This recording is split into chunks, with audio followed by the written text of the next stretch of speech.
Brother, the revolutionary yourself, Darius Lockhart, and I'm here to tell you to watch Powerbombhells every Sunday at 1 p.m. Eastern on the Fight Game Media YouTube channel. That's right, every Sunday at 1 p.m., and that's on time, every time, because when we stand together, what time is it? That's right, it's nation time. Welcome to Powerbombhells 166. I'm Mel, that's Sam. We're just two broads talking about the wrestling we like. And today it's our pre-show for AEW. Okay, easy for you to say. AEW Double or Nothing. Yes. Which is usually a big pay-per-view. It is. It is the premiere pay-per-view. This is the very first one back when AEW became officially a thing. AEW put a really great hype video yesterday.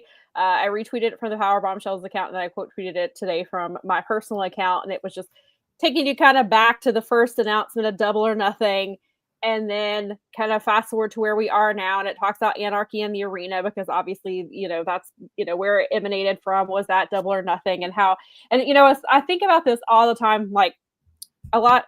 Certain companies have they all do, because TNA does. All companies have their big show, and they can, their one, like, obviously Wrestle Kingdom is New Japan's premier event, and there's WrestleMania, and Bound for Glory, I think, is one of the ones that are the big ones in TNA, and there's always debate on like what it is for AEW, and people like to say All In, which obviously is very big, but for me, it's Double or Nothing, because it was the first one. This was the first official AEW event that started all of it. And then for a while, it was the only pay-per-view. There was no Revolution or anything like that. So for a couple of years, Double or Nothing was the first event of the year that kind of kicked off the year, and we kind of saw the direction that AEW was going to take for the year. And so for me, I feel like even though All In is huge, and it is like right up there, I think it's a very close number two, but for me, Double or Nothing is the premier event for AEW. What do you think about that?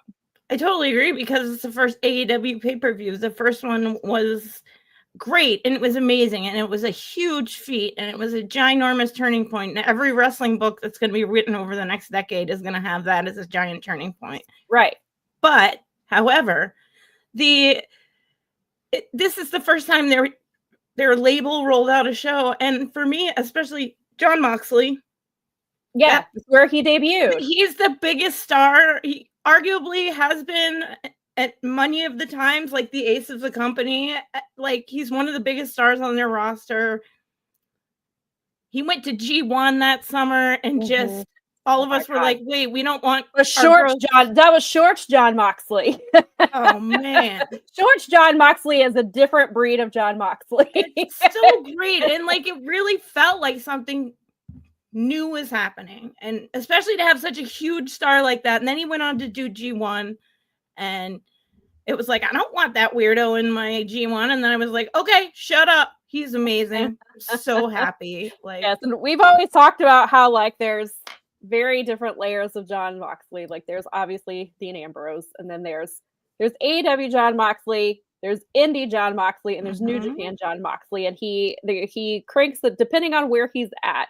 Death Riders aside, I know the argument about that, but whatever, he's still Jon Moxley. He's doing whatever.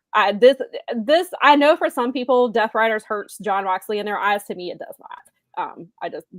It doesn't hurt. It doesn't hurt him. It's run its course, but that doesn't hurt Jon Moxley. And I think the story is ending. It's wrapping up, and I still predict it ends it all in. I mean, so, but I and sure, we'll go back and look at this, but if you look at the overall body of his work post WWE, he has been one of the top stars. He's been you and I joked for months about how he didn't get his vacation. Yep. We're like, to the point we got Kevin Ely to make us. I actually was looking at one. He was making us memes. Yeah. I mean, I've got some of those saved. I'll upload those for future shows. We need those. We need those. Once the Death Riders ends, we should post all the Jon Moxley on vacation memes. That's hilarious. Make a little vacation slideshow. Yes, because he's been their workhorse. Well, I mean, when the CM Punk thing happened, he stepped right in there, and he wrestled Tanahashi at the first Forbidden Door, and I mean, well, and then when Go ahead, I didn't mean to cut you off. No, that's you. Well, and then when Rey Fenix got injured, when he was international, he was the international champion. He got injured, 2 matches into his run, and they had to put it back on Jon Moxley because Jon Moxley is that's their dude that they can count on.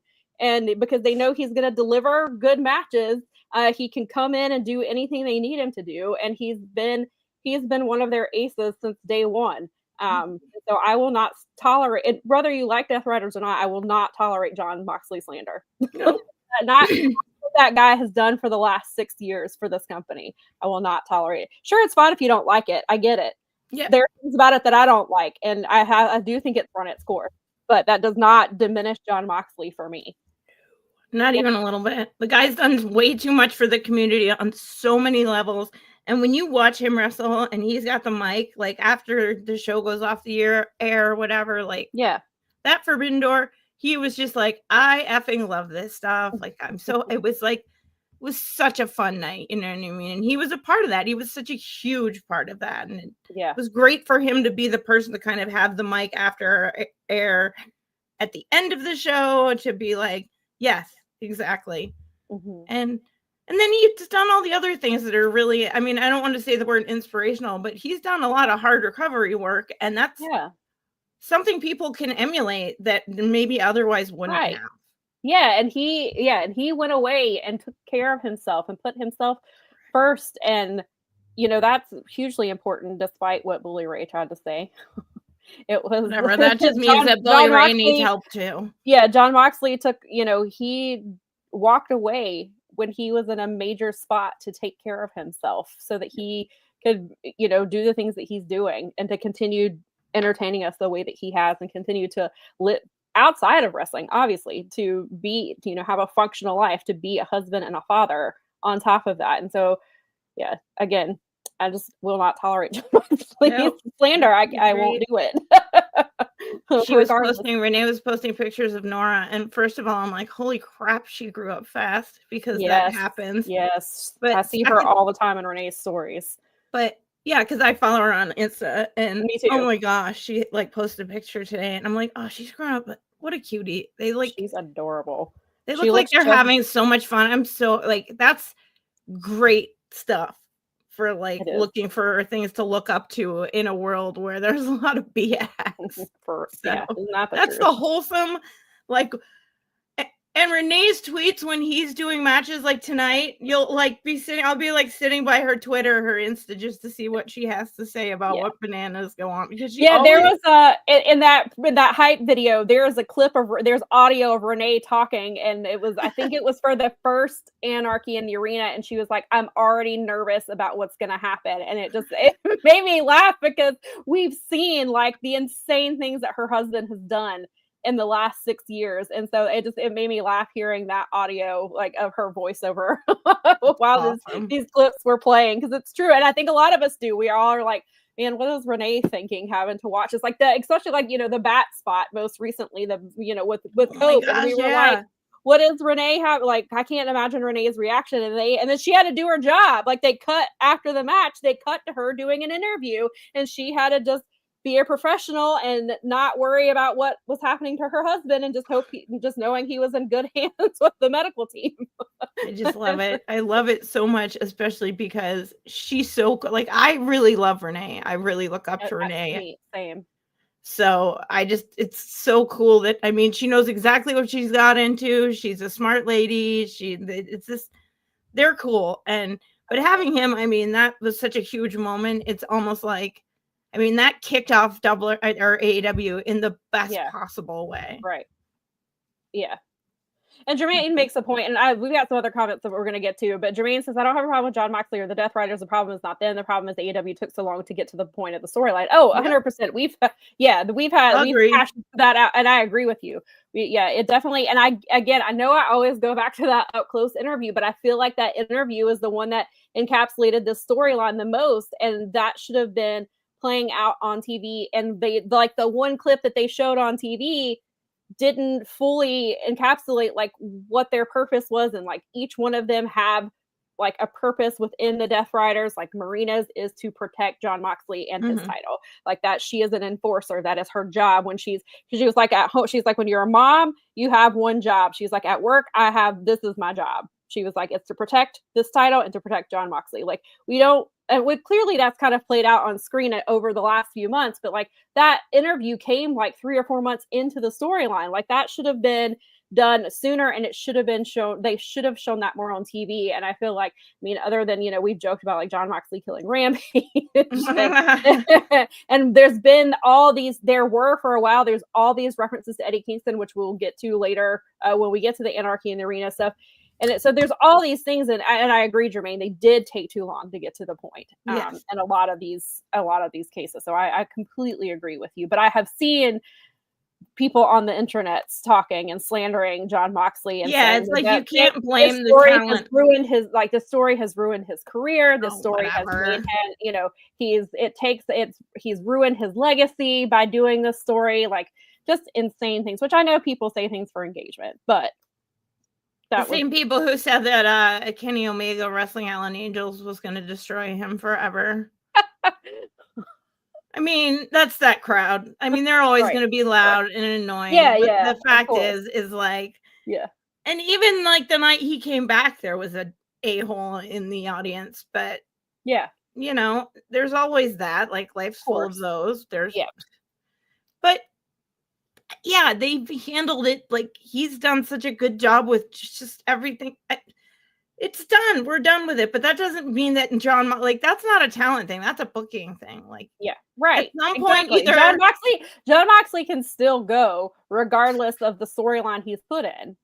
Tonight's going to be amazing. Yeah, I'm really looking forward to it. And then whoever he wrestles at All In, that's going to be an incredible match. And Jon Moxley is going to fight tooth and nail to keep that title, whether it's from Will Ospreay or from Hangman Page. And they're gonna he has history with, which we'll get to. He has history with Hangman, and then Ospreay even said Wednesday night, I have never beaten Jon Moxley, but you have beaten him twice, but I have never done that. And so that tells it just adds that layer to the story for whenever we get to, but we'll get to that more when we talk about it. But before we move on any further, Daza had predicted that your hat would say "Kiss me quick," which was very specific. But then we also have in the hole right now. But what it really says is it says Junior Acadia Ranger, which is hilarious because I grew up in Maine, and Acadia State Park is a big famous because one of our second tallest mountain is there, like on a big island. People all go up there. Bar Harbor, everybody goes there. It's beautiful, and it's just as pretty as advertised.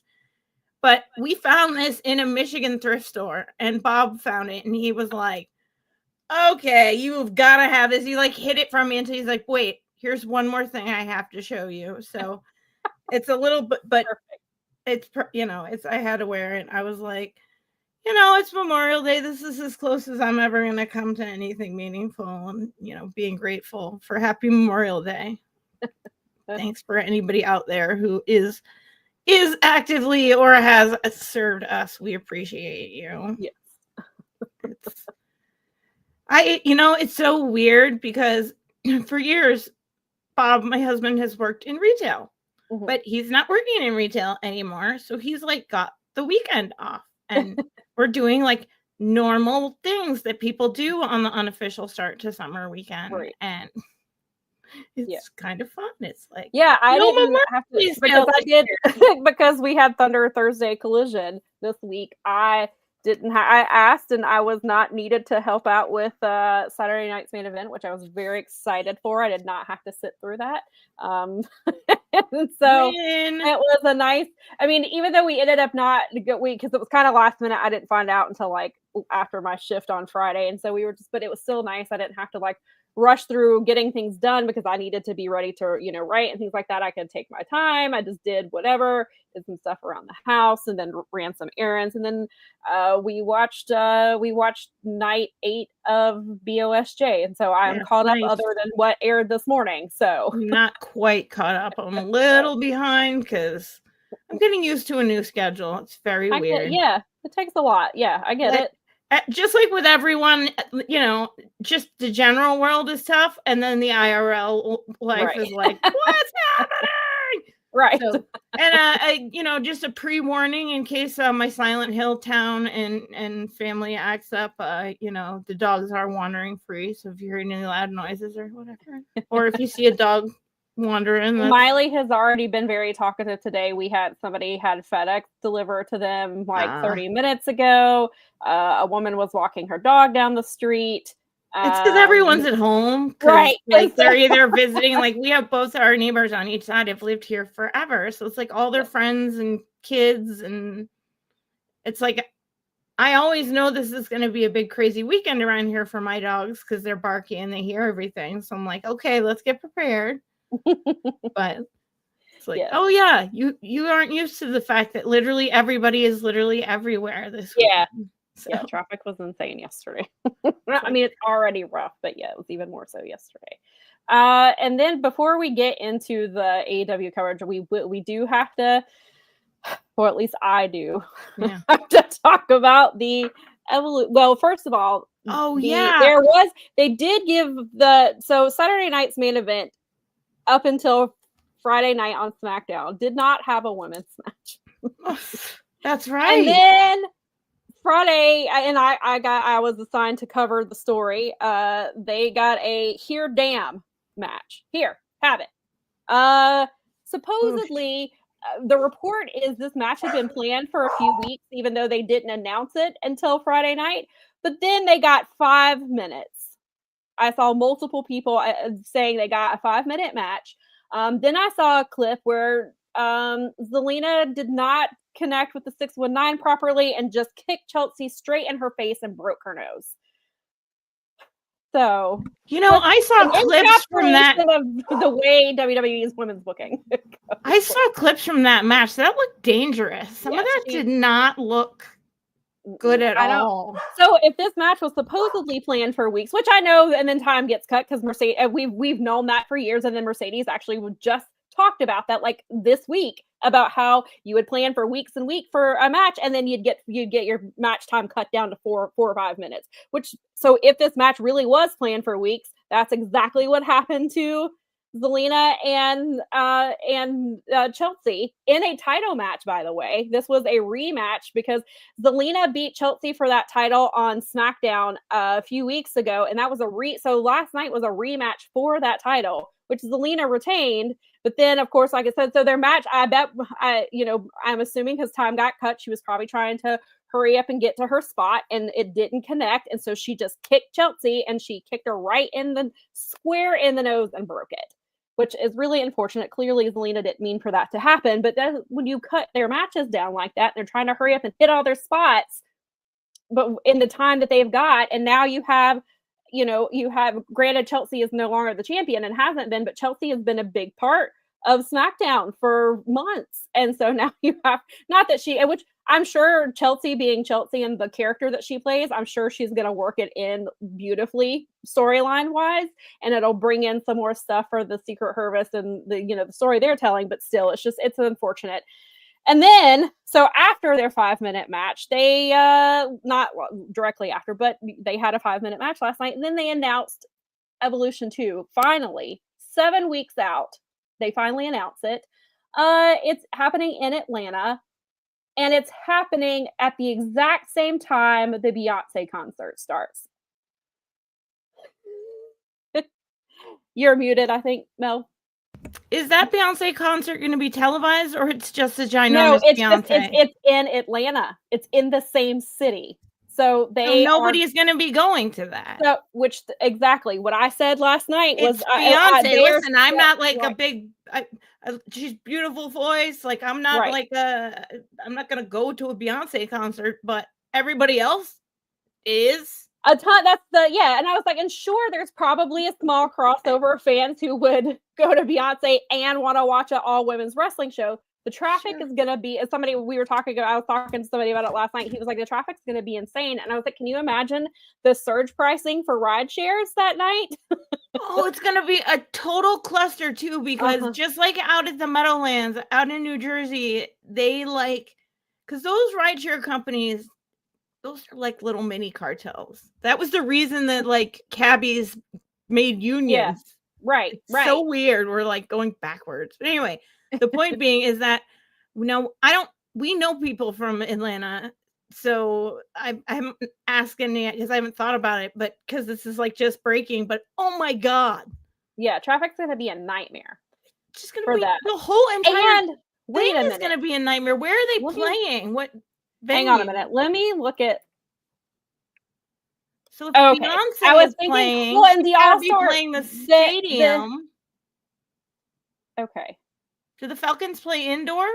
Are they playing there? Well, no, it's in July, so they'll be. Oh, I don't know. Beyonce, I assume, is playing. I'm assuming that's the venue she's playing. She would play where the Falcons play? I would assume so. Let me look. Hang on. I can look real quick and see. Yeah, you're right. I will. Because I just kept seeing that it was last night. I didn't see the stadium, but it's got to be that because that's the biggest one. So it's got. Well, I'm trying to think is either she would play like the basketball and hockey she's stadium. She's at Mercedes-Benz Stadium. She's playing the football stadium. So she's playing where the Falcons play. She's playing July 10th, 11th, 13th, and 14th. So she's playing 4 shows in Atlanta. And let's see. And then Evolution 2 starts at the exact same time. They both start at 7 p.m. On the Sunday. Because All In is summer, so Saturday is All In at 3 p.m. and then that night at 8 o'clock is Saturday night's main event, and then the next night is Evolution. So they are setting these women up for failure. That's exactly what is happening. Again, I know clearly not everybody's going to Beyonce, and not all wrestling. There's probably a small crossover, but the traffic is a mess. But what they're doing is setting this up so that they waited 7. Like we've heard these rumors for 2 or 3 months now. They're waiting 7 weeks out so that they can turn around and say, women aren't a draw. I told you so. That's exactly what we're doing here. This is a very have your Evolution 2 that you've been begging for 5 years. Have it, because we're going to Saudi Arabia again. And now it's very obvious what they're doing.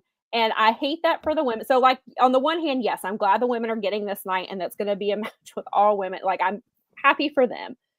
But we all know and I don't know how you are a woman in that company and you see what they're doing and they're setting you up to fail. That's because they don't care.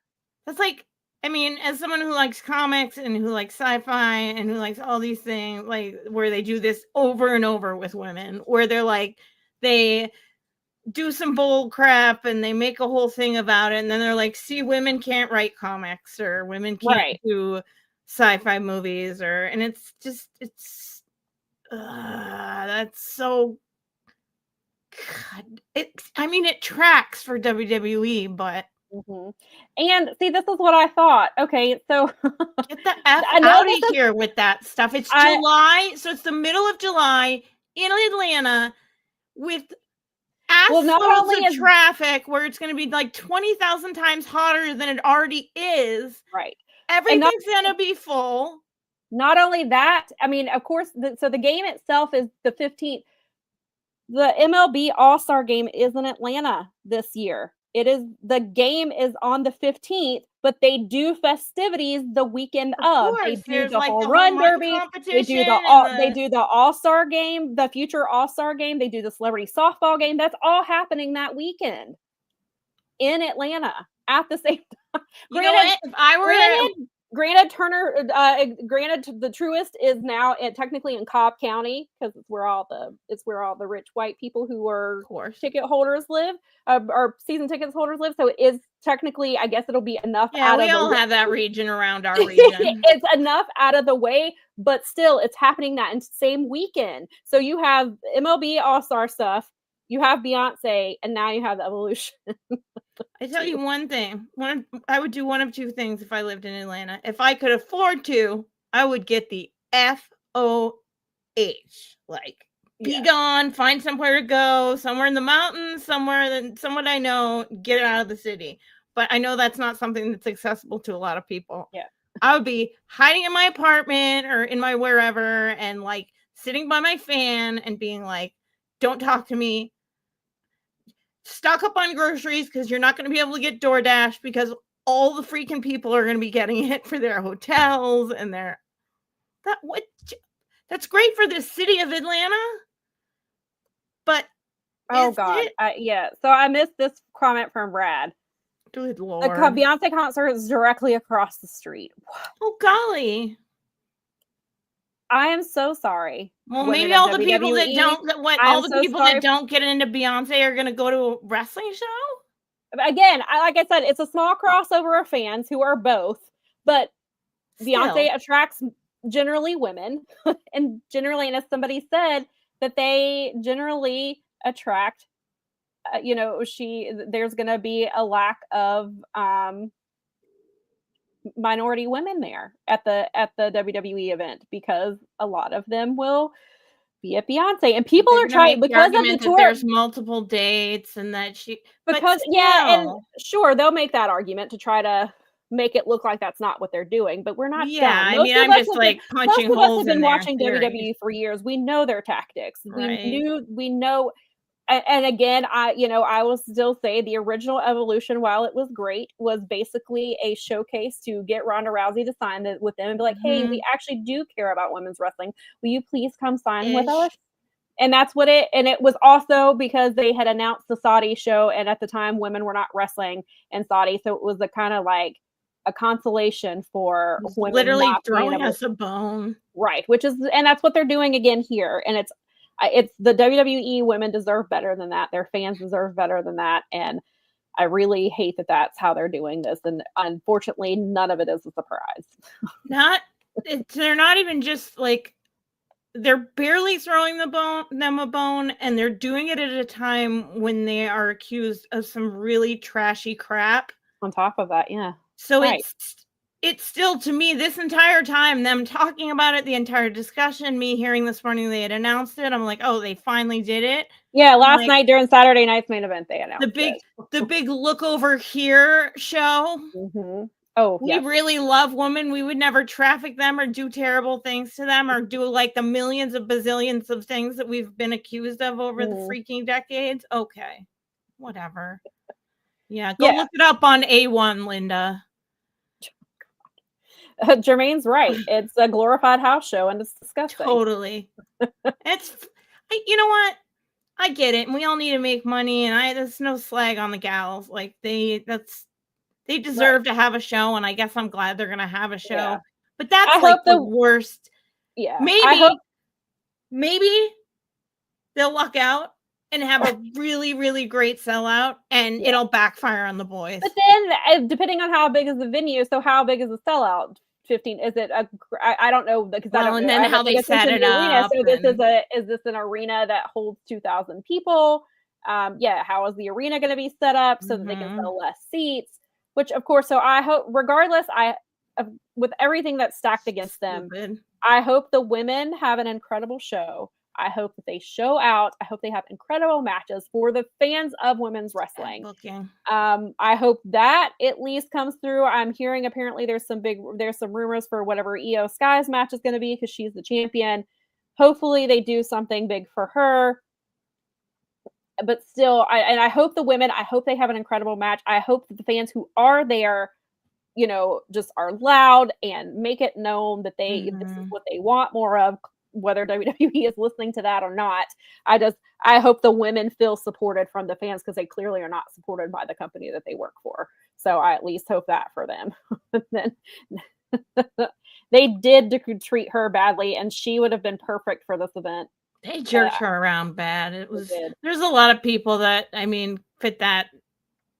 It's, again, Sam said it. We've seen their tactics for years. Anybody who's paid any close attention to it. And it's unfortunate because it's unfortunate. It's not fair to the talent. It sucks. Right. And that's really, it seems like not as only is that bad booking, it seems like intentionally bad booking.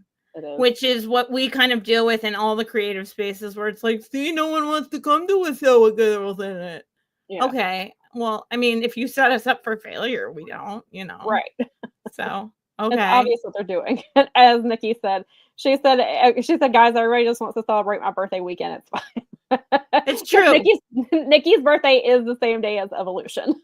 It's true. Actually, we'll call it Nikki's birthday celebration show and just leave it alone and we'll try and bask in like giving the women who have the matches the support. Cause obviously I'm not going to I wouldn't be flying to Atlanta to see a Beyonce show, but well, and I was thinking about that too. I was like, I love women's wrestling, but I'm not giving that company my money because I don't. I wouldn't pay them. When I have to watch the pay-per-views, it's through my friend's account. Like I haven't paid to watch them in a really long time, and I already had Netflix, so I didn't get Netflix just to watch Raw, even though I do cover it. I haven't spent money on that company in a very long time, and I don't plan to start now. Nope. I will support the women in other ways, but it will not be by giving that man my money. Or I know he's gone, but giving that company, that man also being Nick Khan, Triple H. If it weren't part of my, because I get the big internet, if it weren't free as part of me getting the big internet plan, it's not like we would subscribe to it. Like when we were switching around our phones for everything and getting all our add-on plans and crap, it was like, oh no, we don't need Peacock. No. Yes, AEW, New Japan, and the Indies get my money. Correct. Yep.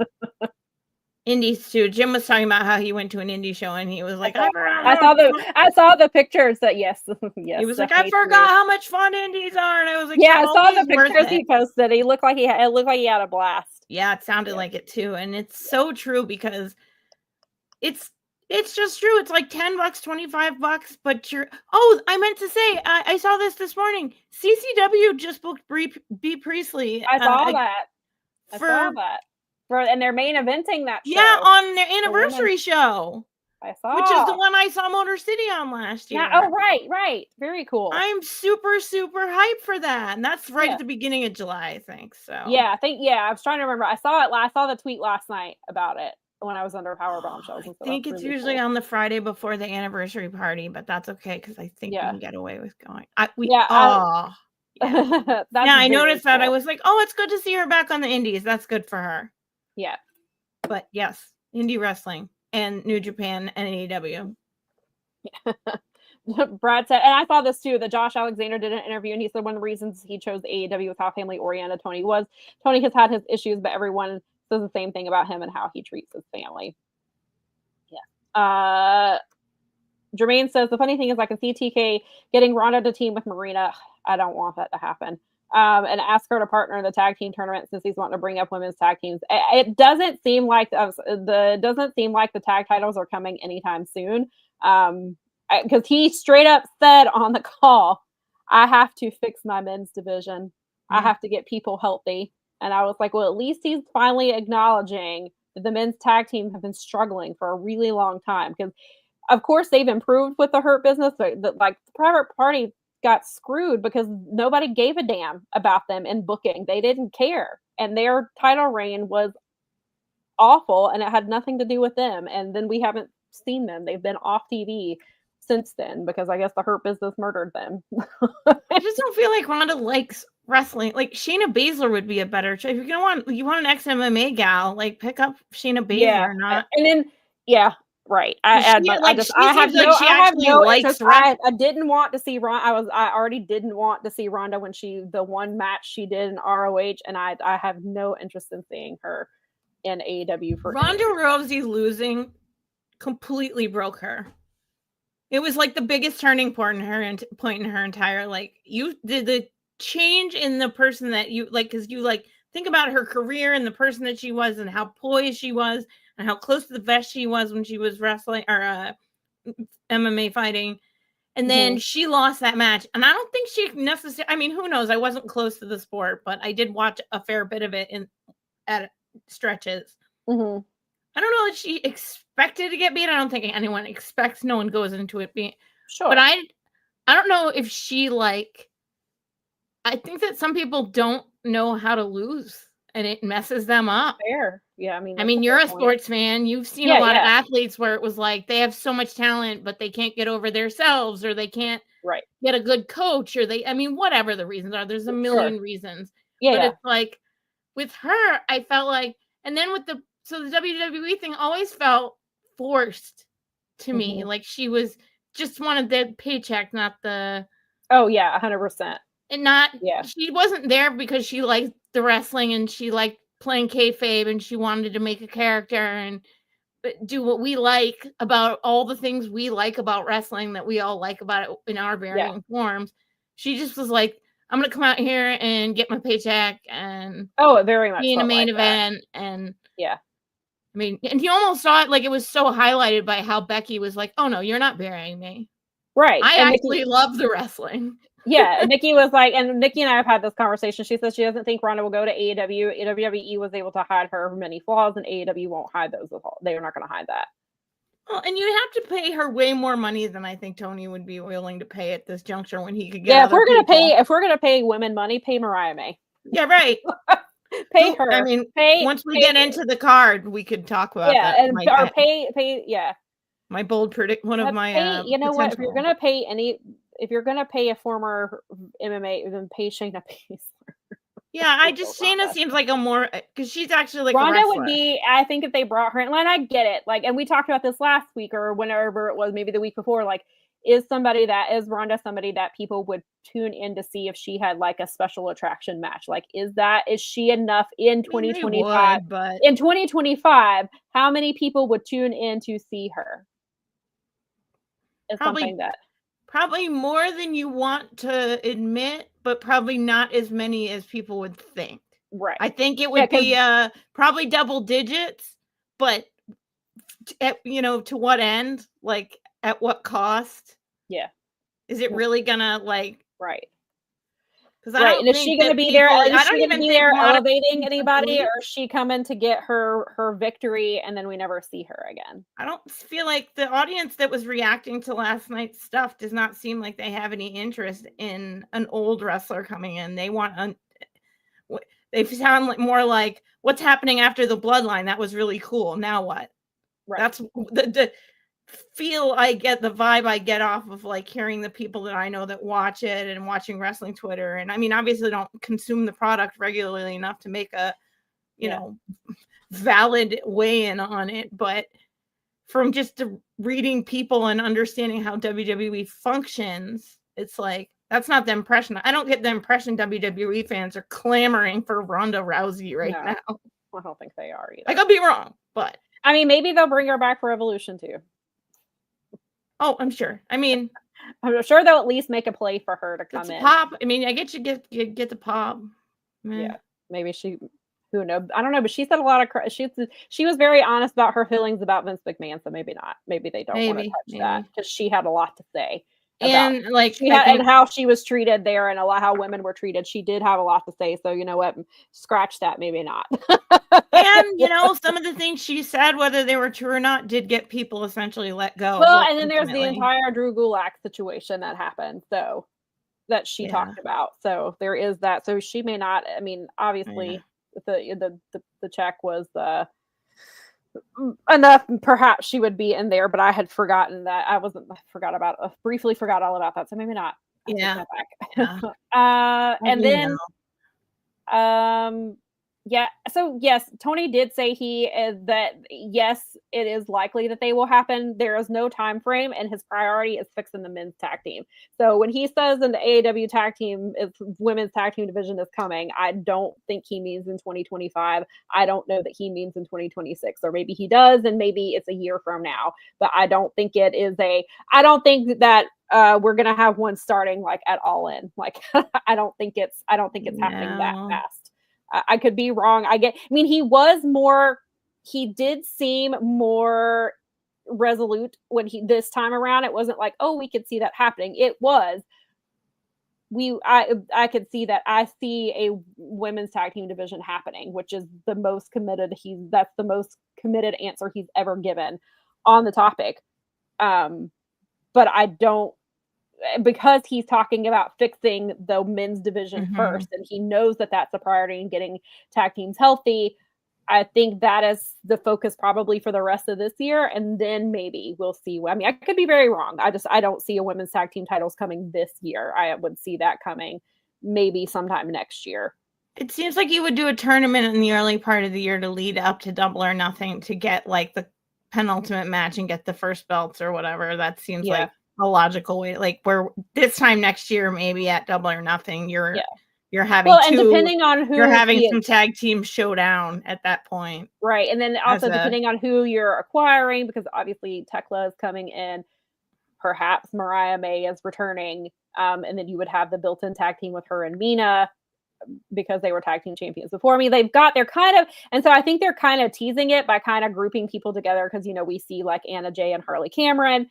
Obviously Anna Jay and Ty, when Ty was wrestling, they were a tag team. So we do kind of see. So I think he's kind of hinting at things and kind of playing around with potential tag teams, and then that way once the division starts, then you kind of have a basis for people.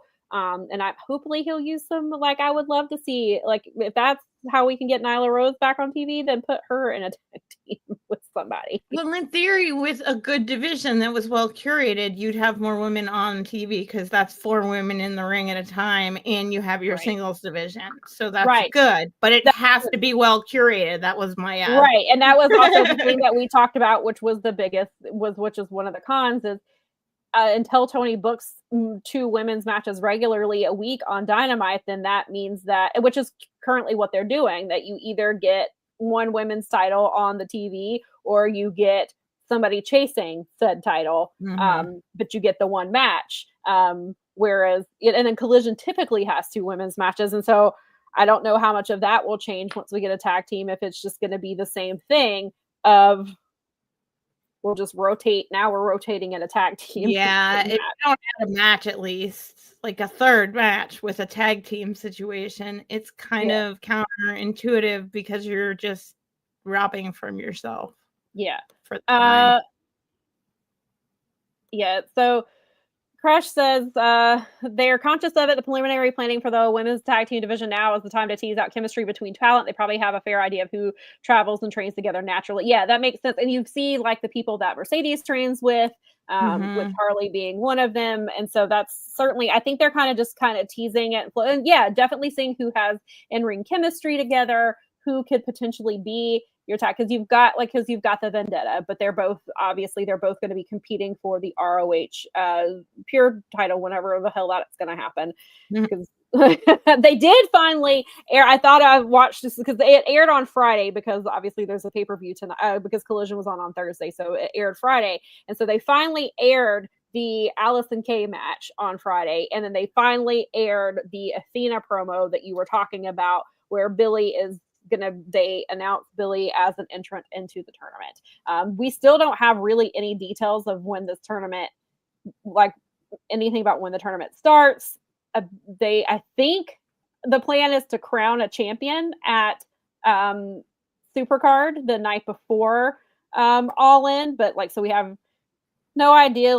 There's been nothing about when the tournament starts or anything like that. I assume they're going to start maybe the first Thursday of June, and then it will go all the way out through, and then I think I was talking to somebody, and I guess depending if they start at the first Thursday in June, I think that gives them 5 weeks to do the tournament, and then they would have the match at Supercard to crown the inaugural champion, because it's later. So yes, then and forget the brand split. What's ROH then? Yeah, and then ROH. I don't. A brand split's not happening, Robert. I know you say this every week. At least you're consistent, but I don't think a brand split's happening. But perhaps, maybe I'm wrong. Maybe if you say it enough times, you'll speak it into the But Robert, maybe you're right. Maybe you see something I don't. Anything's possible for sure. But yeah, I just wanted to. I know we spent a bit longer but I did want to talk about Evolution just because it's a thing and it's happening, and it's when it's happening, and they're getting screwed. And yes, I saw a little bit of that yesterday. Brad says Meltzer versus AI. Grok was not something out on his bingo card yesterday. So that was wild. Yes. Was he arguing with the AI? Well, somebody asked Grok a question, and Grok's response was not some of it was incorrect, and so Dave was correcting it. Dave didn't actually to Grok. Actually, Grok. I mean, the numbers were off. Like, I think Grok said 4.9 million, and he was like, actually, it was 5.9 million. That was the only thing I saw. I don't know if there was more arguing between the two. How can you be that obsessed with truth and pick wrestling as your endeavor? Who knows? Oh, Dave. So I said Dave's sitting out on his porch with a shotgun protecting his intellectual property. Nailed it. Oh, God. Yelling at clouds. Yes. Oh, dang. All right. That's pretty hilarious. hilarious. Dawson said Dave had an argument with AI Grok or whatever it's called. He sure did. Sure did. Wow. Part of me wants to go look at that, and part of me is ashamed that I want to go look at that. I saw it in my timeline yesterday, and I was like, oh, okay. Brad says they don't need a brand split. What they've been doing is working, but for fans it doesn't. Garcia's been defending the title on Collision, or he had been defending the TNT title on Collision. People were saying he did nothing, which is true, and it was frustrating for those of us who do watch Collision every single week. He was defending his title. He was having good matches, and just because you don't watch it doesn't mean it wasn't happening. And I get it. Not everybody can watch everything, but for those of us who watch week in and week out, we saw it with our own eyeballs. So I don't know. And I covered it. Like, you can go, I have weeks and weeks of live coverage that I do on Wrestling Inc.'s website that is there for you to go look at. You can see. But you wrote it in a girl's... If you don't want to watch it, you can read it, because I got you covered. Yeah, but you'd have to read it in a girl's voice. Oh, can't do that. And it says Samantha and not Sam, so we can't fool the people. It is what it is. Daza said that's when he decided to unfollow Dave. It's too much numbers and percentages arguments with nerds. Yeah, I had to stop too, because a long time ago, actually, it became unhealthy, because I just don't know why he answers like I've never. That dude is keeping the trolls in my business. Timeline, but I don't follow him. I never have. He's just keeping trolls in business. It's like, dude, number one rule: don't feed the trolls, and especially the ones called A90264008 that still have an egg as a profile. And I guess, like, I get it in a sense with Grok, because that is supposed to be using our information to create responses. So I guess in a way you want that, if Grok is going to be spitting out information, you want it to be correct information. So I guess in that case, like, I get what he was doing as far as he's like, hey, like, if you're going to be spitting out information, let's make sure it's correct information. Granted, you are a bot. So I guess I would give him that. But yeah, I was just like, it was on brand for him to respond, though. Now, see, what it was is that it was just that important for Grok to learn how to argue with Dave Meltzer. That's true, too. Dawson said Dave could do so much with his platform to promote the fun of wrestling and its history, and he uses it for that. Yep. With 4 exclamation points. But Dawson, agree. 100% agree with that. Fair point. Because he could be putting out facts about, like, he could be putting out historical stuff, and he could be putting out, hey, did you know the last time this happened, that this happened, and that would be really cool. But he's trying to correct the trolls on the internet, which that's like playing whack-a-mole forever. Yeah, right. Right. It's just a perpetual game of whack-a-mole. You may as well try, like, hiding all the ads on your timeline like I do. Right. It's like, I know it's an exercise in futility, but it gives me just a little teeny tiny dose. My new favorite thing is when I hide the ad, and then when I refresh, it's automatically right back. I know, I love it. That's the new favorite thing.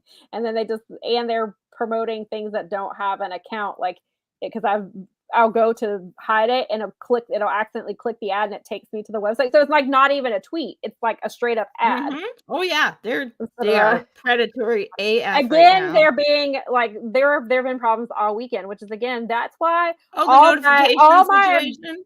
all so my weird. Boss J tweets are on Blue Sky. That's where smart. you can find them all. I've been posting them all there and said I'm trying to use that platform less. That's where a lot of my audience is, and and so I do still, but I try to post less there, and I'm trying to do more. The only one thing I do not like about Blue Sky, so I do have this thread, but you have to go under my replies to see them. You can't see, it doesn't update the thread. So I have this really long, I have an entire thread starting from night one, and I just continuously added to it. Mm-hmm. And I realized that it wasn't showing people because you have to go to my replies to see it all, which is insane. So hopefully they'll fix that. And I know you don't want it to be a carbon copy of the other place. However, seeing what I'm posting would be helpful. Yeah, they need to adapt a little quicker because they're getting a lot of people. I know, and I know they probably weren't not necessarily expecting that big of a flood of people, but the fact is that and the algorithm is suppressing so much of what you want to see and just feeding you what it wants you to see, that notwithstanding the notifications things, it's like I have friends, because of what they talk about, they get shadow banned all the time.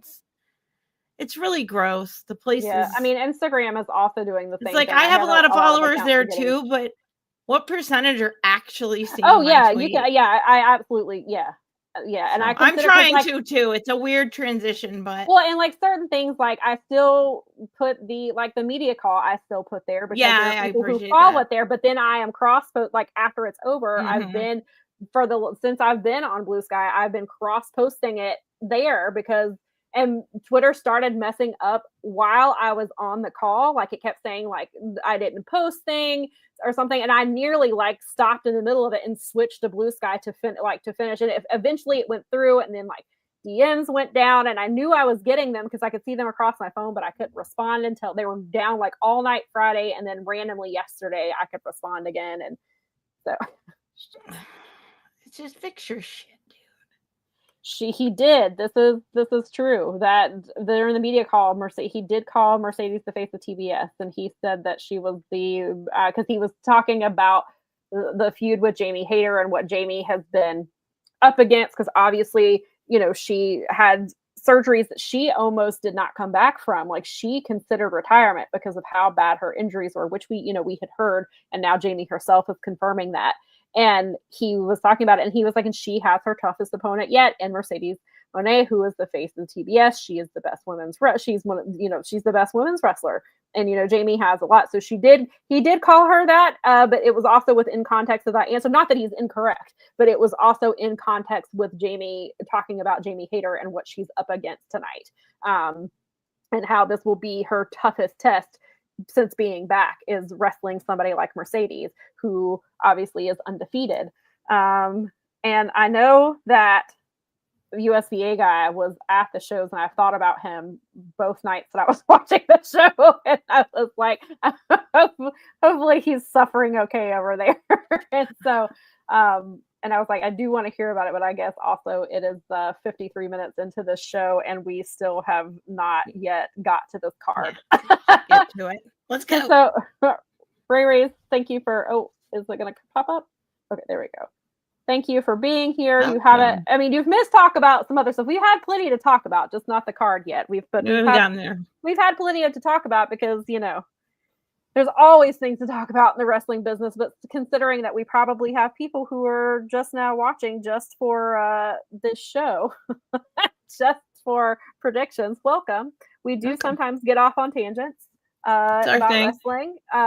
But we do, this is our pre-show. And at this rate, we will be here until the pre-show starts. So I guess we should get underway with this card. As far as I know, I do have the AEW Twitter pulled up just in case they decide to announce any other buy-in matches.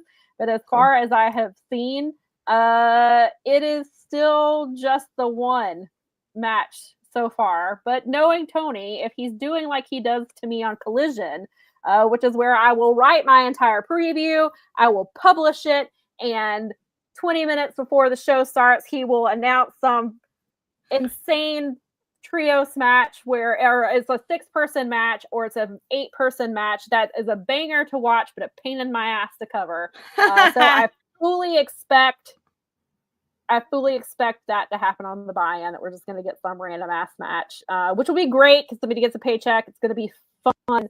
And then that's what we'll get to, because there is no Casino Battle Royal match on here this year. So we don't have time for that apparently, unless there's a last minute one that he just decides, you know what, let's put 28 people on this card. I've been doing this for a long time now, and this is the first time I was like checking to make sure, and that was why I even messaged you beforehand, because there's only 10 matches on this. It's because Anarchy in the Arena. And I know it's because Anarchy, and I know that there's those are the On Heart. Like the idea I would hope is that you're doing presentations for the On Heart winners, so it makes sense. But it was like, whoa, am I doing this right? This is weirding me out. Yeah, it's just random. My guess is Anarchy in the Arena takes at least a half an hour. My guess is 45 minutes ish.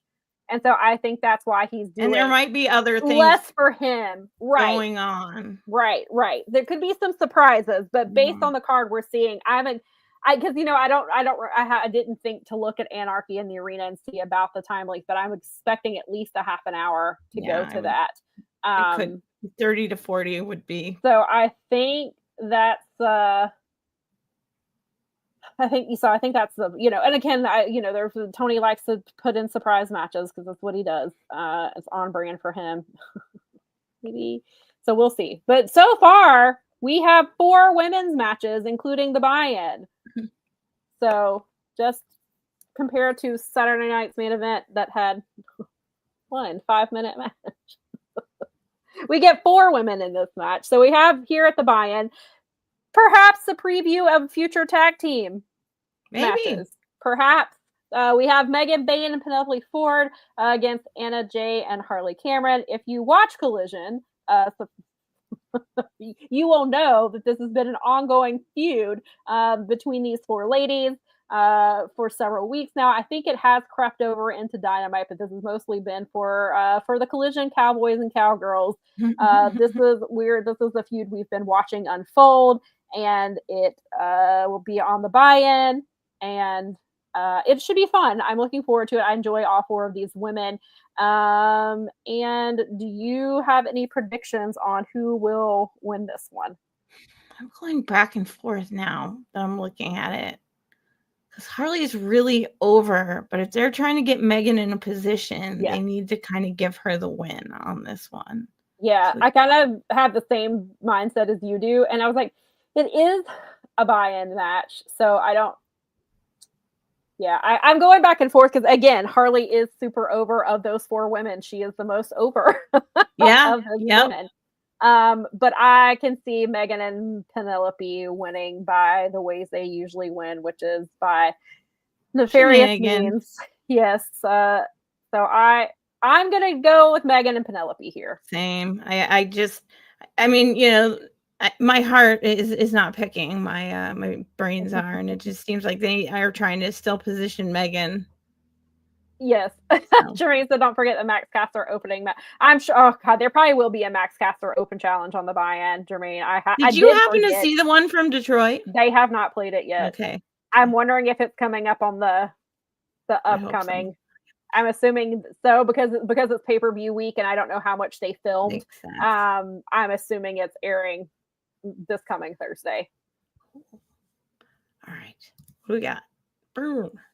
All right. So this last minute trios match was onto the main card. Onto the main card. However, this is also for the Collision Cowboys and Cowgirls, because this is where a lot of this is unfolded, because Paragon spends a lot of time over on the Saturday/Thursday nights. And the Don Callis family is kind of everywhere, and we can't have I wondered the other night, I was like, wait, it's Wednesday and nobody from the Don Callis family has a pay-per-view match. And then Tony was like, I got you. Of course. LOL. Here we course, go. Don Callis family is going to have a match, and it's going to be on the main card and not on the buy-in because, of course, not. Why would it be? Because there aren't women in this. There aren't women in these groups, so of course it's going to be on the main card. That's Memphis. I mean, it'll be fine. I don't know. I'm going to go. Let's see. And so, reminder: Adam Cole is the current TNT champion. Paragon just had it. With Paragon being Roddy Strong and Kyle O'Reilly just had a really incredible match with GYV. If you watch that on Thursday, it was very, very good. I'm glad GYV is back, and hopefully they start putting more matches on with them. So I will just throw that in there in case you didn't watch on Thursday.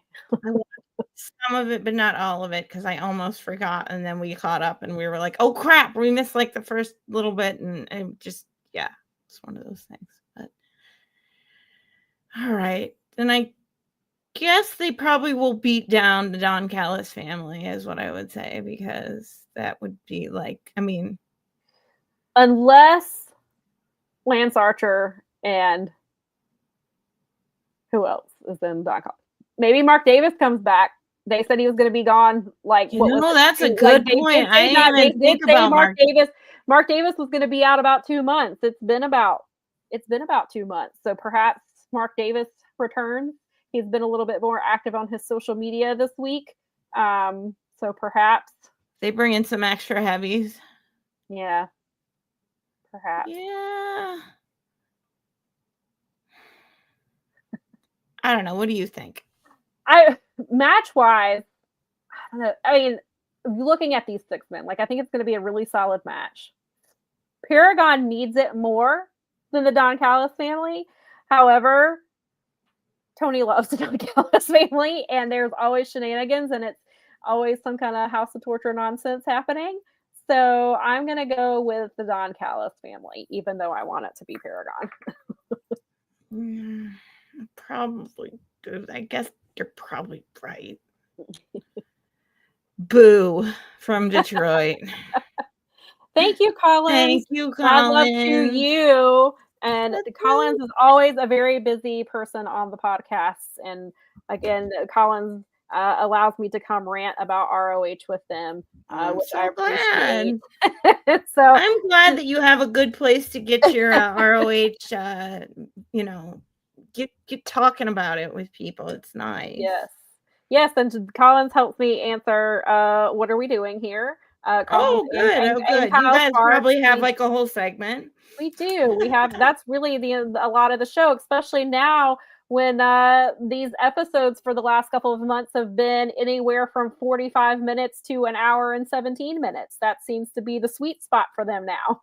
And then they've been having weeks with 0 women's matches. So that only happened once, but then they've had weeks where there's been 1 match or 2 women's matches. So okay. Yeah, so ROH has been just being ROH, I guess. But Collins is the best, and thank you for being here. Thank you. I appreciate you taking time out of your busy day to come say hello for a moment. I appreciate that. And Nikki, yes, Collins is the best. We do love Collins in this house.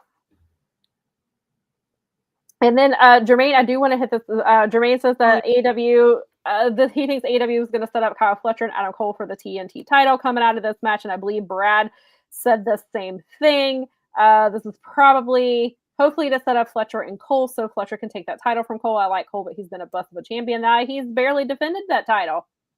Yeah. People were complaining about Daniel Garcia being the champion, but Adam Cole has barely defended it. And he's been on commentary on Collision twice the last couple of weeks, but he has not been out here defending. I mean, the excuse last week was GYV thinks Paragon has gone soft, and they wanted Adam Cole on commentary so that they could prove how soft they were. Mm-hmm. And then GYV, even though they kicked their asses, GYV lost. So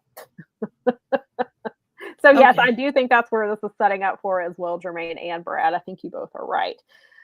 So we'll move on to this match. So we have FTR has challenged Daniel Garcia and Nigel McGuinness to a match because FTR tried to fight Tony Schiavone, and Nigel wasn't having it, and then Nigel told Dax that his hair was running away from, or he was retired, like his hair had retired from his head, and that made Dax push his headset off of him, and they threw it out. They got into a little bit of a skirmish. And then they were gaslighting them on Collision, trying to gaslight Daniel Garcia. We loved you. We were trying to mentor you. We were trying to help you. And now look at you. And Daniel's like, you know what? I still love you guys, but what you're doing is wrong. And then they tried to gaslight Nigel after Daniel signed the contract. They tried gaslighting him, and it didn't work. And so now we have Nigel. Who, Robert, I agree with. I hope that we do get old nasty Nigel tonight. Yeah, we should.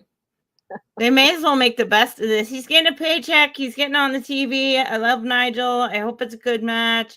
I know that the FTR side of things is not something that, I mean, they made their way onto the pay-per-view. Good on them. Of course they did.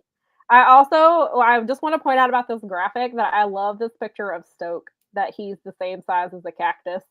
Yeah. You see him? See if I can get bigger in there. Yep. It's true. I found some funny pictures. It was weird trying to find them, but there were some weird ones. Yes. And there's Stoke by the cactus. Yeah.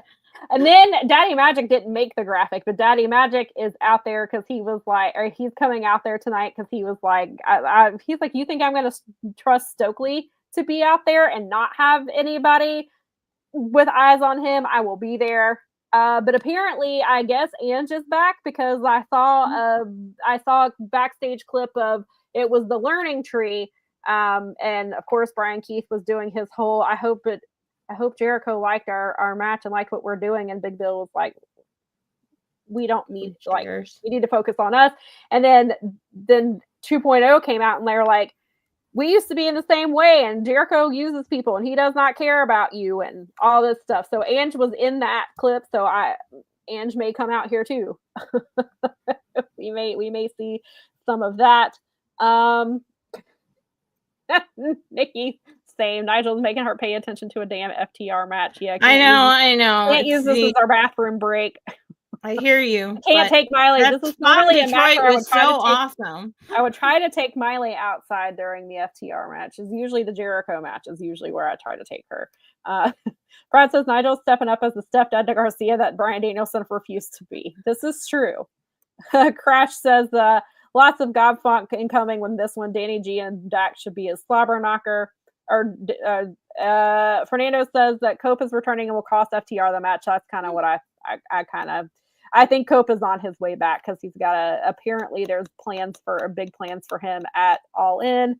They got to get him back on TV to get that started, because we're, as we learned from Evolution last night, we are 7 weeks away. Right. So what are your thoughts on this one? Just listening to all of those things put together, I think the thing that makes the most sense is that Nigel and Danny win here, because I think that Nigel is obviously the big anchor here that everybody is rooting for. The draw for this match. Yeah, and I think he has to put these guys down for good and all, and put them in their place and be like, listen, I've been around way longer than you guys, and I put up with a lot of BS, and you've effed with my friend on the table, and you made me come wrestle again, which I wasn't going to do. So, and Nigel also said, if I win this, you have to stay away from me, and you have to stay away from Tony. You can't even look at us. Yeah, I think you have to stay away from us. That's right. That's extra. I remember that stip now. It was, you're right. And then I think I give this one to Nigel and Daniel McGuinness. I had myself a little Willy Wonka moment there. So I flipped that, reversed it. But I'm gonna go with Nigel and DG on this one, because I agree with that. But Maria says that FTR wins and they hurt Nigel really badly. That that certainly could happen. Entirely possible. They definitely could do this. Curry said the same thing, that he has to pay attention to an FTR match. Crash says FTR. Sam FTW. feels you. Sam and Nikki are empathetic to your plight. Sorry. Vinkin says this is FTR. This is one of the greatest recent tag teams. Brad said he thinks Cope returns post-match, faces Faces win and get beat down by FTR after the bell, and Cope runs in for the save. Yeah, I could see that happening as well. I think we all can agree that Cope is probably coming back tonight. Yeah, that makes sense. That's a good spot for it. So. Yeah, because they got to get the story started soon with him and whatever. I have not heard yet what the plans are, but apparently there are big plans for him at All In, and he's got to be back on TV to get that story going. So I think I agree with that as well. But yeah, I definitely Nigel and Daniel win here, and then Cope Cope comes one way or another.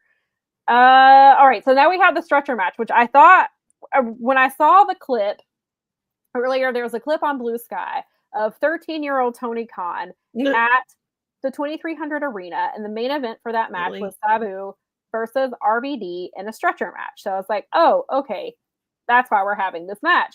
Well, then on the call on Thursday, somebody asked him about Sabu, and he was talking about how, so he told his story about, which he's told many times, about how he had to take this test to get into this high school that he didn't want to go to, but his parents wanted him to. And he was just like, I don't want to take this test. You have to take a test to get into it. And they were like, well, they were trying to bribe him.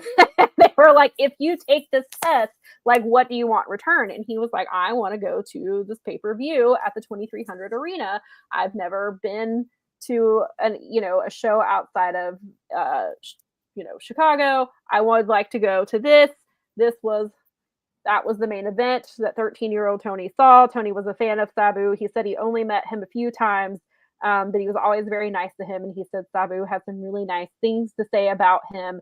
And even though he didn't know him well, he was very saddened by the loss. Sabu was one of his favorites. But he had already planned for this to be a stretcher match prior to Sabu passing. He said he just felt like the story called for it. They've never done a stretcher match before that he could remember. And so he was like, and then Sabu passed, and he kind of confirmed, like, okay, this is what we should be doing here. So I thought that was a really interesting little tidbit. So what are your thoughts on this match, and who do you think gets the win here? Mark Briscoe could get a serious beatdown win here. Ricochet is not overly popular, and I mean, I definitely want Mark to win. I think it's going to be something of a ass kicker. Ricochet's not been. Yeah, I'm probably going to take Mark Briscoe on this one. I go back and forth. I kind of think Mark should win, but Ricochet has been doing really great heel work, and he's really getting over as a heel. And Mark Briscoe never wins, so right. So this feels like this is the type of match that Mark Briscoe should be winning, considering everything Mark Briscoe does. But Ricochet, I think, kind of not needs the win, but to further cement what he is doing, it would probably make more sense for Ricochet to win. And so even though I think it should be Mark Briscoe, I'm going to go with Ricochet. Fair. That's fair. And then we have some people in the chat that say, hello, Hassan. Thank you for joining us. Glad that you are here. Happy Memorial Day to you as well. Vinkin says he's going to be honest. Ricochet should win. Fernando thinks that Anthony Bowens gets involved to help Mark win. Ooh, that's an interesting possibility. I'm into that. Been doing some of that. Crash says, I love both these guys that Ricochet should win. Would love to see them in a proper extended program. This seems a bit cobbled together at the moment, though. Yeah, I get that. I can see that. Maria, go ahead. I didn't mean to cut you off. Go ahead. I could go for a feud between these two. That's fun. Yeah. I like that idea. Yeah. Maria thinks that Bowen will get his revenge during the match. I could see Bowens getting involved. Entirely possible. Robert says, my heart says Briscoe, my head says Ricochet. Jermaine says, could we get Ricochet dressed like Sabu as the TK tribute for tonight's match? I absolutely would not put that past him. Also, I could see Mark Briscoe doing something. I was going to say, between those two, there is a serious possibility that something like that could occur. I absolutely expect tributes to him in one form or another. Oh, yeah.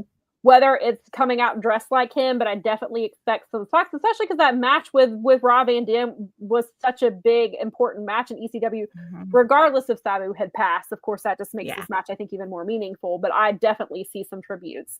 Ricochet could totally come out dressed like Ricochet doing that because he stole Jimmy Rave's jacket right from Nana. So I absolutely. That's just the kind of Healy crap that he does that actually could totally picture him doing. Yeah. Yes. Or as Sheik, just to be a real dick about it. But right. Maria says Mark is the McFoley of AEW. That's the truth. Is this the first Mark Briscoe match on the main card? I don't think so. I think we've had him on the main card before, the main pay-per-view cards, haven't? I feel like we did. I feel like we have. I'd have to look. I don't know off the top of my head, but I do believe that he has been on the main card. I think he was on the last pay-per-view in a tag match for some reason. Crash says, man, Briscoe's had to grow his hair for this. To throw him a program. Right. Brad says, Brad makes a fair point. There's going to be a big interference and anarchy in the arena. Don't expect much, if at all, the rest of the show. It'll be more when it happens during anarchy in the arena. I'm going to disagree because I think there is one coming, and we will get to that match. And I've talked about it before, so you probably know which match I'm speaking of. But when we get to that match, I will tell you the interference that I think is absolutely happening. Thank you. I Make Beats is here. Happy Double or Nothing Day to you as well. We are excited for it. Robert is very team AEW. Prepare for glory. So, all right, you ready for the next one? Yep. Here we go. Oh, let's see. All right, it's the one that everybody's mad about. Here is the ROH champions versus the AEW tag team champions. We've already talked about the tag team conversation that Tony had earlier today. He knows he needs to fix this, and I definitely think a lot of it is due to this reaction to this match, because he realized. Good. Yeah, I mean, we talked about it. We had a whole clip about it. Maybe he somehow. We did. Maybe somebody maybe he saw the clip, but I'm guessing it's the reaction to this match. We weren't alone, so there was not. And again, I love Dustin Rhodes. I do not need 3 belts Dustin Rhodes in 2025. That is not when we have these other tag teams who could be in a spot. Yes, I know there are injuries. I get it. But there are also teams without injuries that could have been in this match. If you're going to use other promotions is out there. Right. Like if you're the infantry, is the infantry hurt? Is that what's going on? Who I'm sorry, who'd you say? The infantry? No. As far as I know, none of them are hurt. As far as I know, they're all ROH tag teams, there's right? The infantry. There's Gates of Agony. That's right. You could even go with Dark Order. There's Alex Reynolds and Evil Uno are not injured. They're wrestling in ROH some. So weird. There are other possibilities here. I don't know why this is a pay-per-view match. Again, it is what it is. But I do think I do think Hurt Syndicate retains here, whether that's with the help of MJF or not.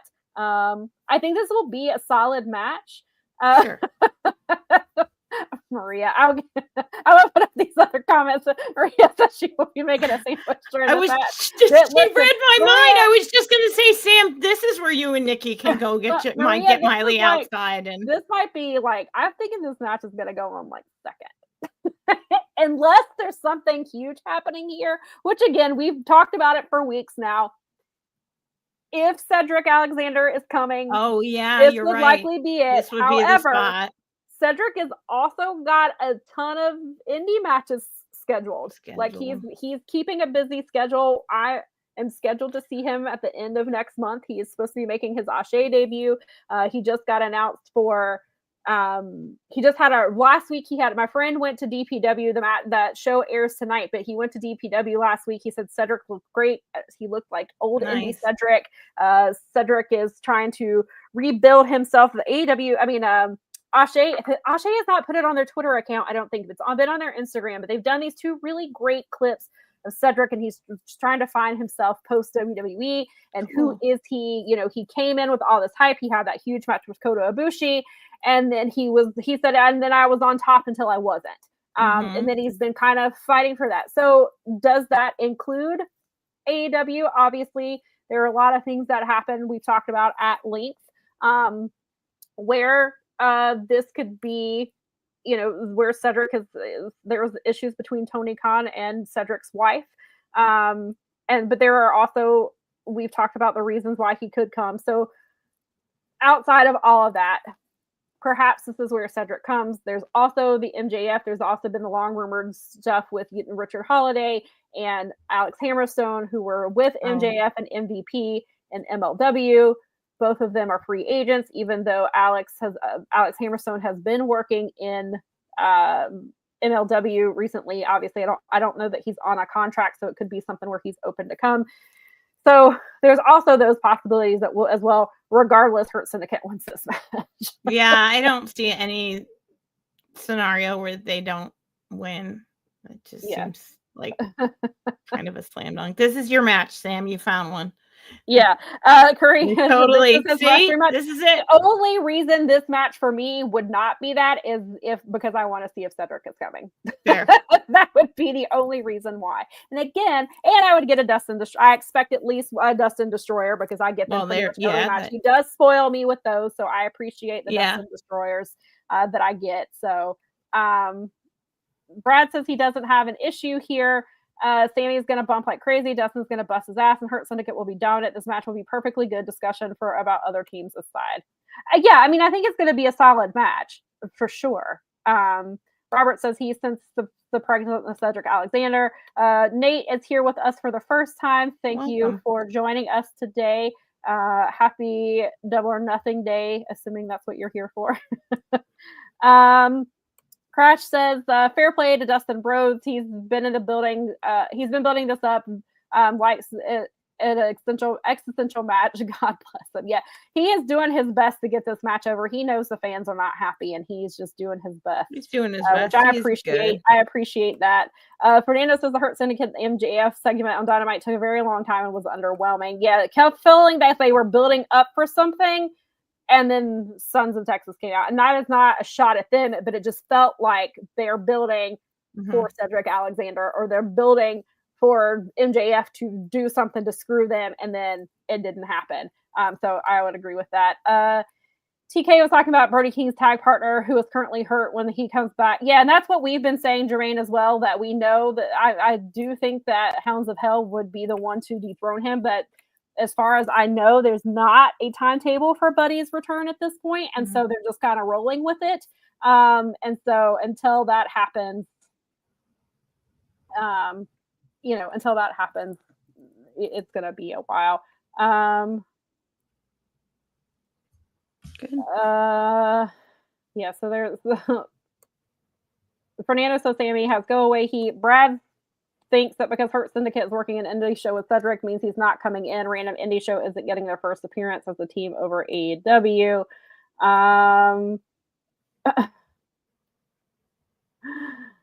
Robert says he likes Sammy because Sammy is one of the four pillars.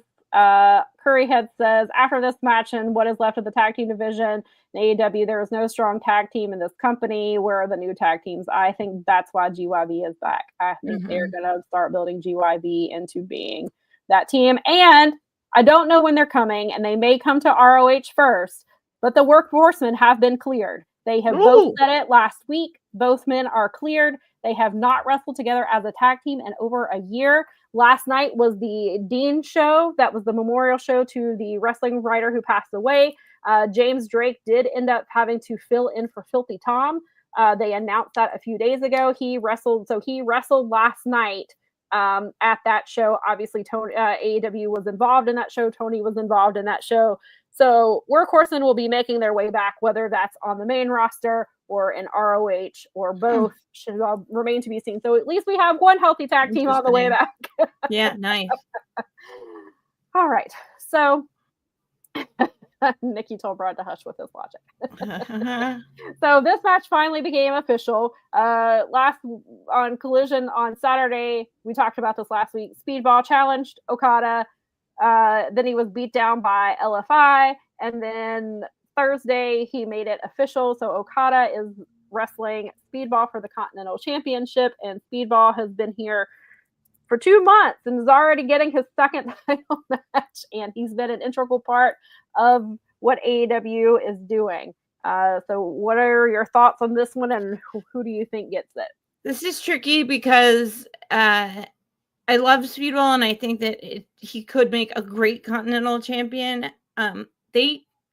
When they had this match in Detroit, they didn't really have the match because there were shenanigans. We were like, we're going to get this match, and we were all excited, and then we didn't get the match. Right. So I think this is going to be a really, really strong match because pay-per-view Okada is always brings these. We all know, we've all had this discussion many times. We've cross-chatted about it in the network. Like, we know.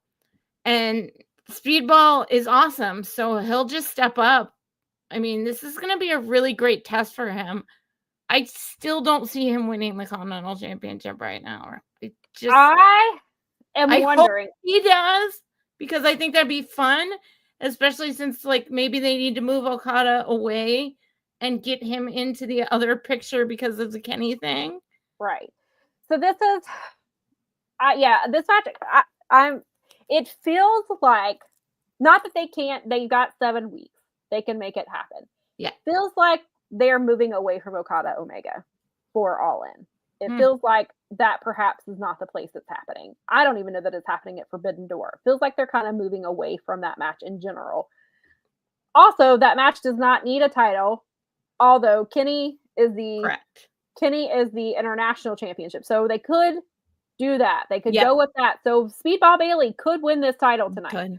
Because there is no reason at this point necessarily to keep Okada as champion here. However, depending on things that play out tonight with certain people, when we get to the Anarchy in the Arena, they could have Okada retain because this person there, maybe there's somebody who wants that title, which I will get to when we get to Anarchy in the Arena. So I could see it going either way, and I feel like Speedball is super, super over.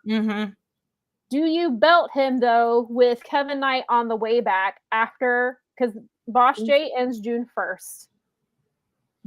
And they have said before he left, they were making them attack. Then when he comes back, they was like, you hold it down here. I'm going to go hold it down in Japan.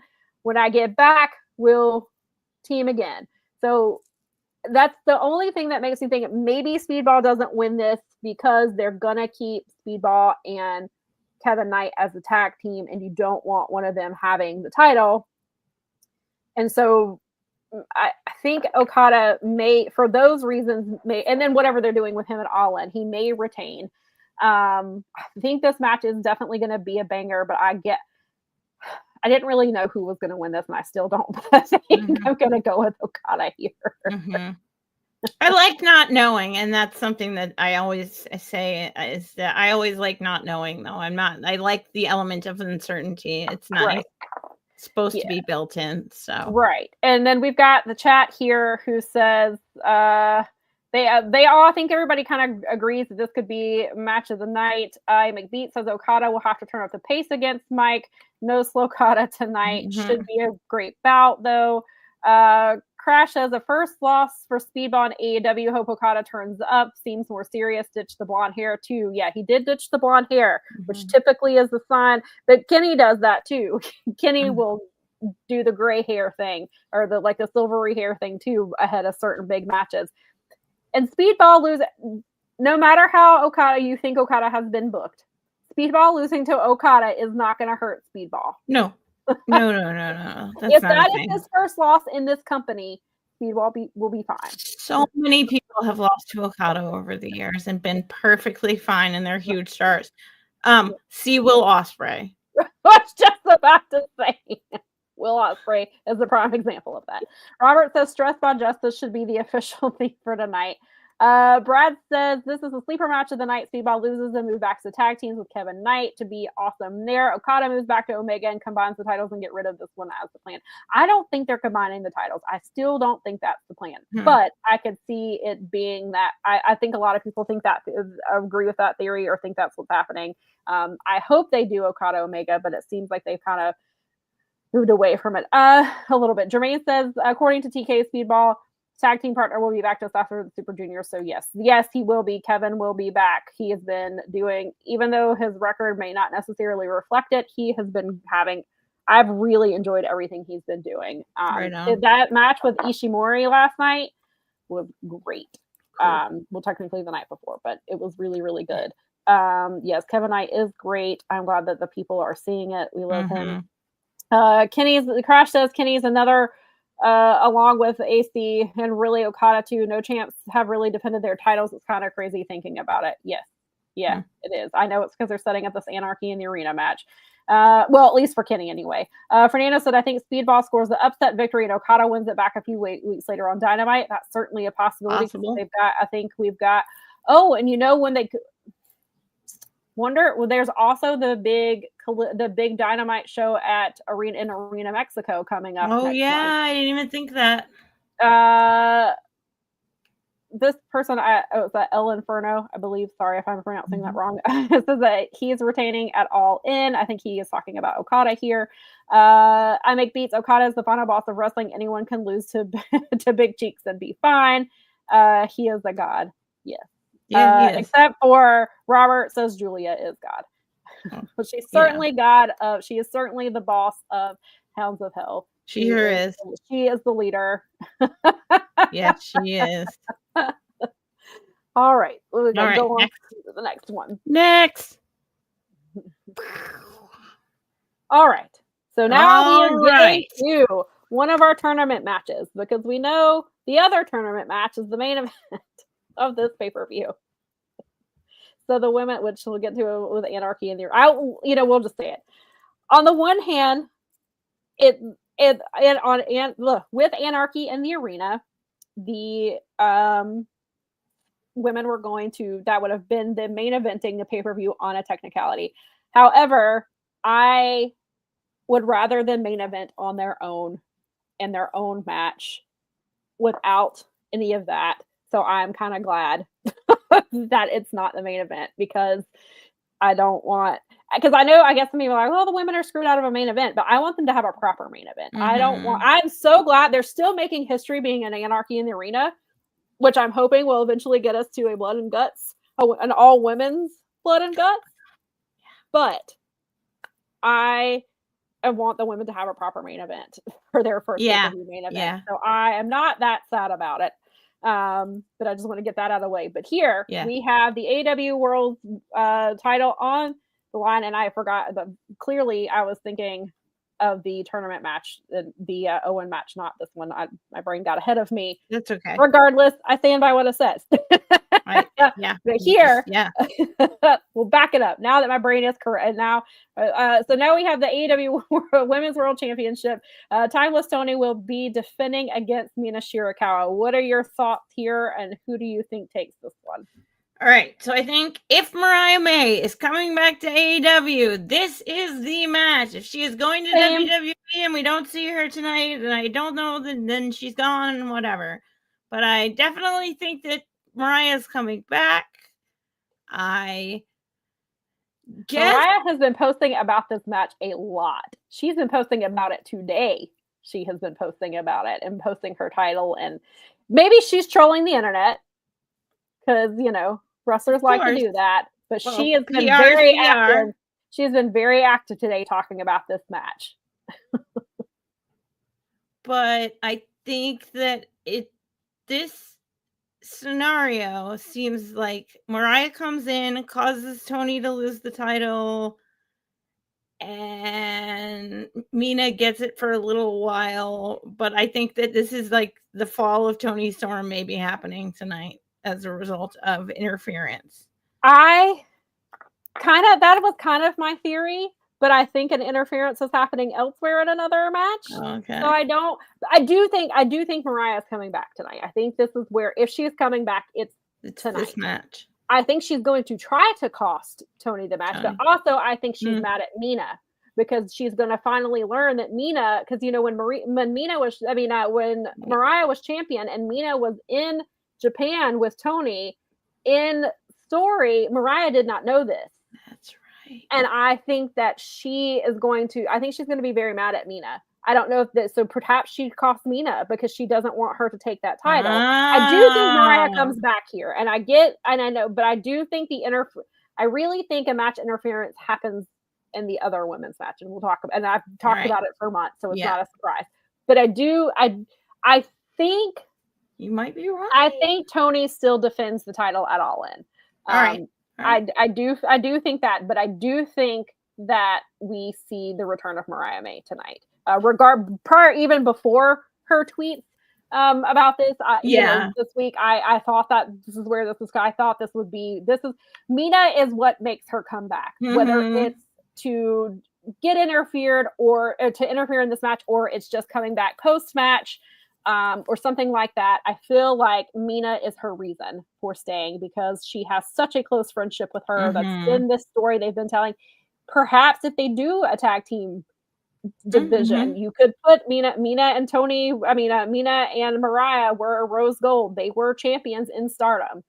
So I feel like we see Mariah in some form or fashion, but I do feel like Tony retains here because I think they're going to have her defend that title at All In.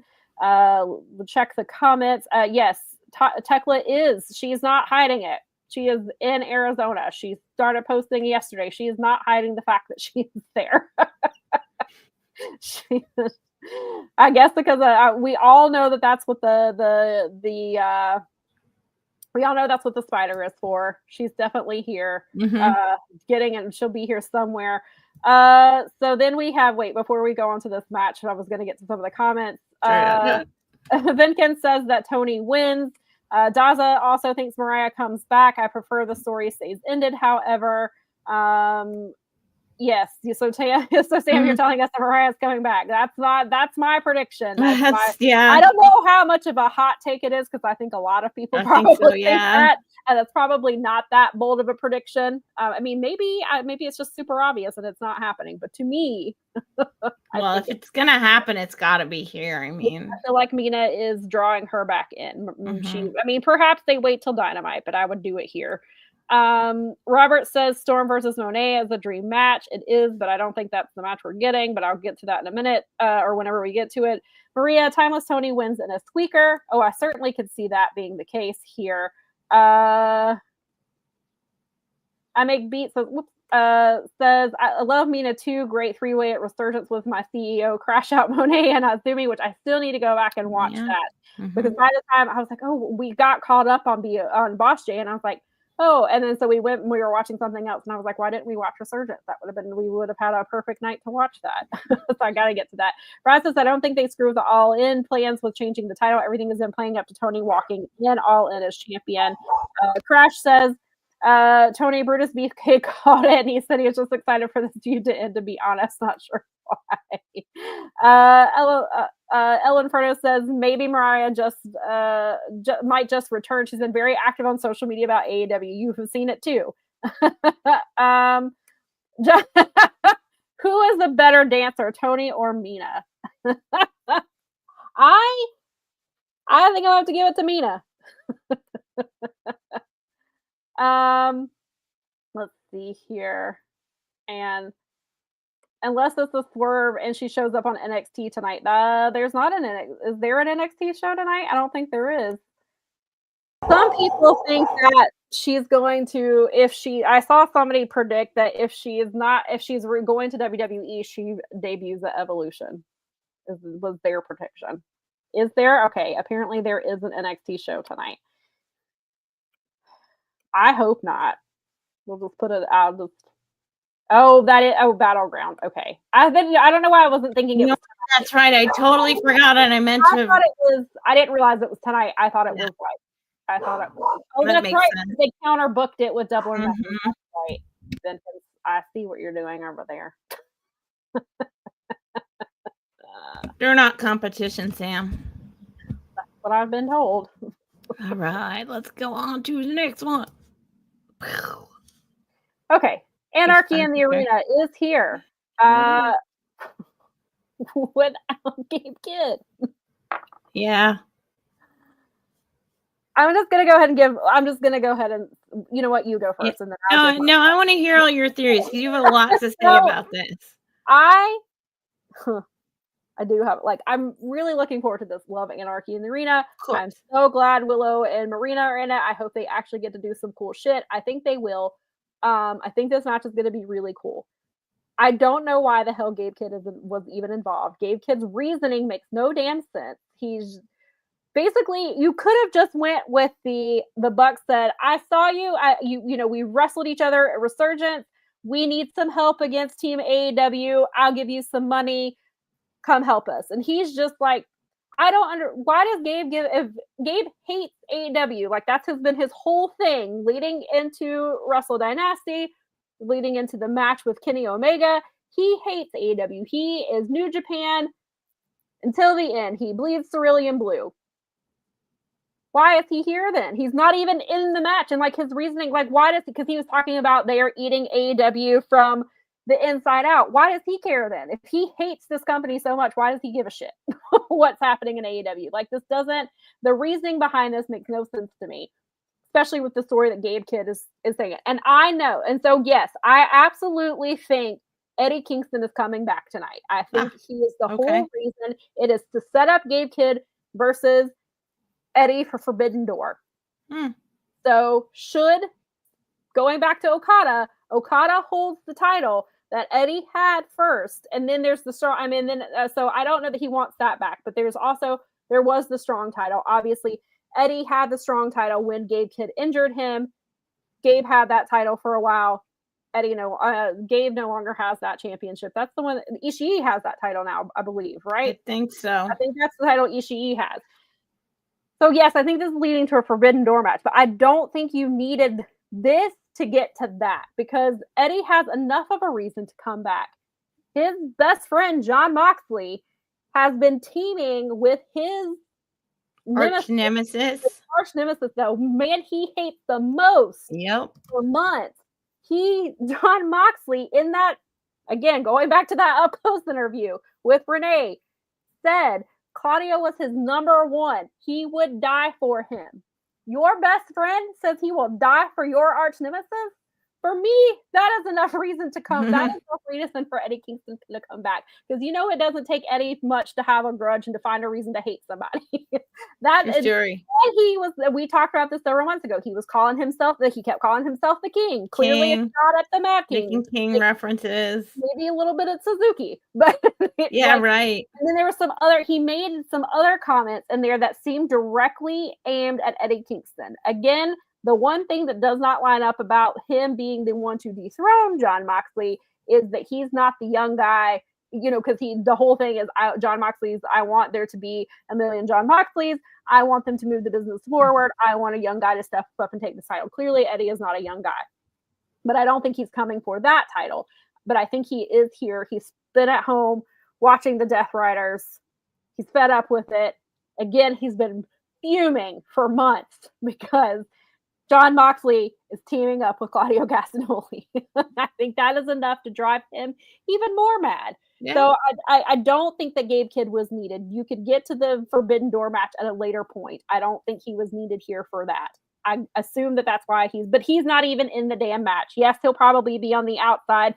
That's where Eddie will come in and he'll try to take Gabe out, and that's how he returns. Hopefully, as Nikki has said, I don't know if it's in these comments, but Nikki has said hopefully he comes back with his tank full of his little gas can. Here he got stopped with it, or the year before, and so that is I'm so annoyed that they didn't do any type of follow up, and Gabe is not even in the damn match. Like what? I thought Gabe was going to at least be in the match. He's just going to be out here to cause trouble for Eddie to beat up, I guess. And so weird. Yes. But as far as who was going to win this match, I'm going with Team AEW here. And I think that makes the most sense. It'll be a good match. Time to put a fork in this whole thing and get reorganized and anarchy is. I mean, if you're not going to do it at Anarchy, when are you going to do it? Yeah, and they're having all these and maybe this is starting to show even more cracks within the Death Riders, kind of weaken them a little bit. So I'm going to go over here because there's lots of comments about this match. So I definitely want to get to it. Guys. Yes, and also before we get to Vacker and Grace is gonna slap on the NXT. I do think that whoever does not win that match gets called to the main roster. I think is where we're going with that. Crash says the fans win this one 100%. I cannot wait. Sure. Yeah, and Young Bucks tweeted today that your forefathers of AEW will be in making their seventh appearance on the Double or Nothing pay-per-view. I make beats with Team Joe. We clearly know where Robert is at. Team AEW is here to prepare for glory. I make beats says Samoa Joe is his tribal chief. Nikki says Gabe is here because Edward is coming.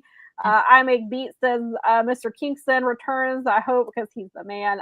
He is. I'm ready for his eyebrows to be back. His perfect eyebrows.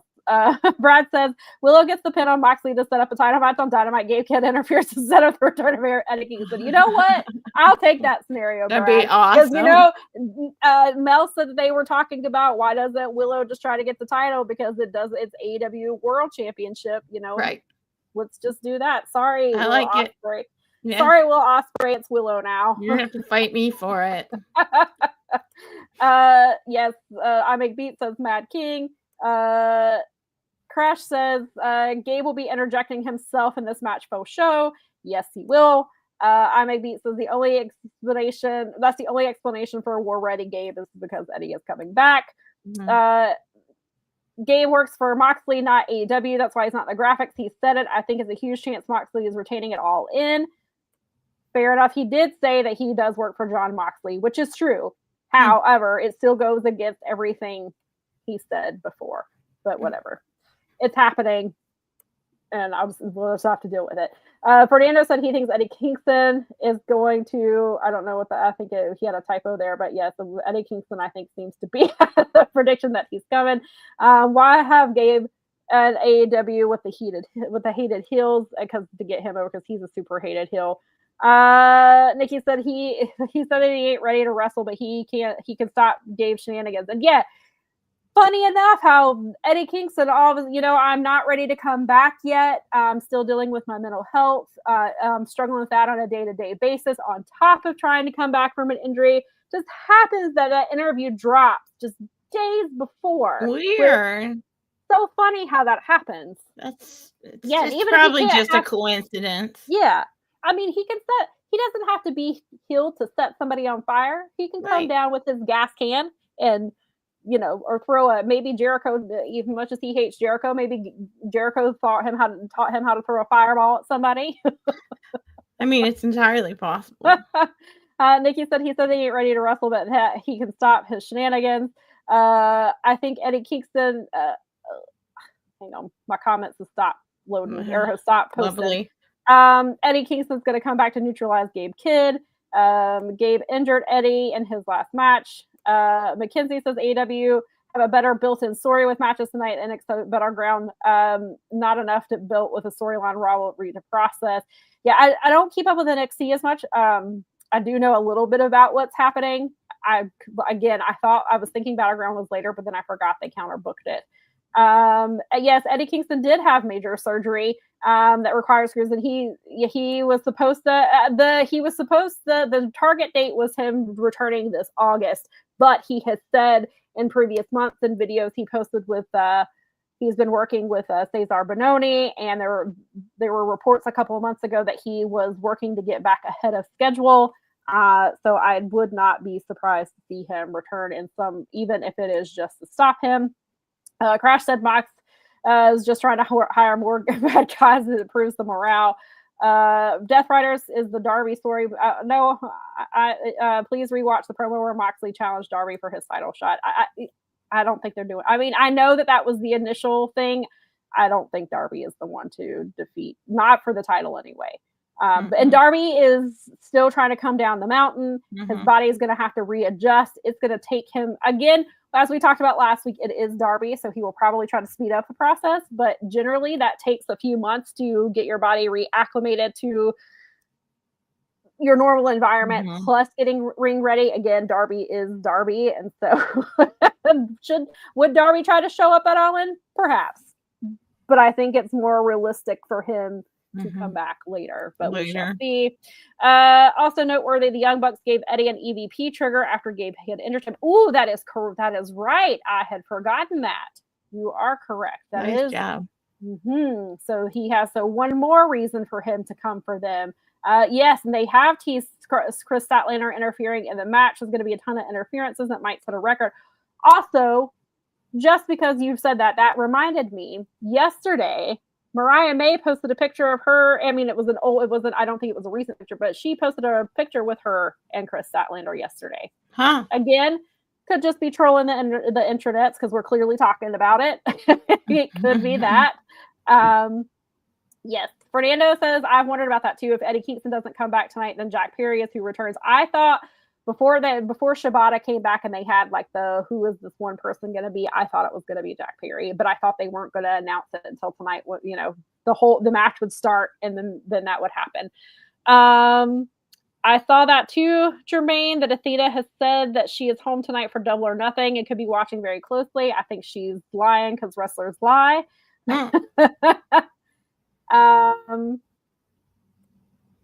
Wrestling Behind the Curtains says that Kingston is a good take. Jermaine says, I still believe Athena tries to interfere but screws up because this is when they introduced Tekla and she might help Mercedes win. Crash says Darby to drop from the ceiling in a decompression suit and lay out Team Death Riders with a flamethrower. I mean, yeah. And then Maria says that May is working everyone. I do think she's working everyone. I still would not be surprised to see her in AEW, but I mean, I guess there is the possibility that she shows up at Battleground. I could be eating crow and thinking that I've been thinking she's been leveraging this whole time. She's been posting a lot about her title and about AEW for the last few weeks. After Nick Wayne had a really big win over in Boss J, she posted pictures with him. So, I mean, she has been very active. And then somebody said something about her and she said a girl can't go on vacation. So she's hinted at that. And then also yesterday, she tweeted that her vlog is coming back this week. Interesting timing. That her vlog will be coming back perhaps at her return to AEW or perhaps her debut in NXT. Wrestling's Behind the Curtain said, I didn't think of Eddie's return and I just filmed my predictive editing now watching y'all. Glad we can help out with that. Sam's been saying it for a bit. She put it in my head for a while back now. It's I think it's Eddie. I think it's Eddie for sure. Makes sense. I really hope so because I miss him. Well, I hear you. Agreed. All right. Yeah. All right. Well, since we've all been talking about it, yes, I got myself mixed up. Here is the actual Owen Cup match, not the original one. The lady one. That I got mixed up on. But we have the Owen Hart Foundation's Women's Tournament Final with Jamie Hayter taking on Mercedes Moné, who is currently Mercedes 3 belts because, as we know, she lost her Strong Championship, which Jamie decided to point out to her on Wednesday, and then she got pushed out of her chair for it. What are your thoughts here? Part of me thinks that Jamie wins this because of Forbidden Door, but then I don't know. There's a lot of reason for Mercedes to win this right now. Like, I hate this. I hate picking. I don't want to pick. So they could do Jamie loses but challenges Mercedes and I don't know. Just a reminder, the winner of this match faces the winner of Tony versus Mina at All In. So the winner of that match faces the winner of this match at All In. So if Tony retains, it's her. If Mina wins, that person I think it's going to be Mina. Jamie. I think Jamie's probably going to win here. I think that makes the most sense. Her and Tony have a bunch of back history. Mercedes can take any loss. It won't matter. She's got her own storyline going on separately from that. And there is the Forbidden Door factor. Yes. I am sticking with my theory that I've had for months. I think Jamie wins. I think Athena costs Mercedes. I think that's why they've kept Athena off. I think this is why they've kept Athena off. No, she's at home. We just talked about it. I thought, again, wrestlers are liars. I think Athena has been kept off TV on purpose. So we talked about this last week. It's so some people would not think about the fact that Athena would cost Mercedes. Mercedes knocked Athena out of this tournament. They have planted seeds for Athena versus Mercedes at All In since the day All In was announced. Mercedes, Swerve, and Athena were the 3 people that they had on that field. Athena posted a video. She's talking about, she's like, oh, isn't she pretty? And she's zooming in on the TBS championship. They have been planting those seeds.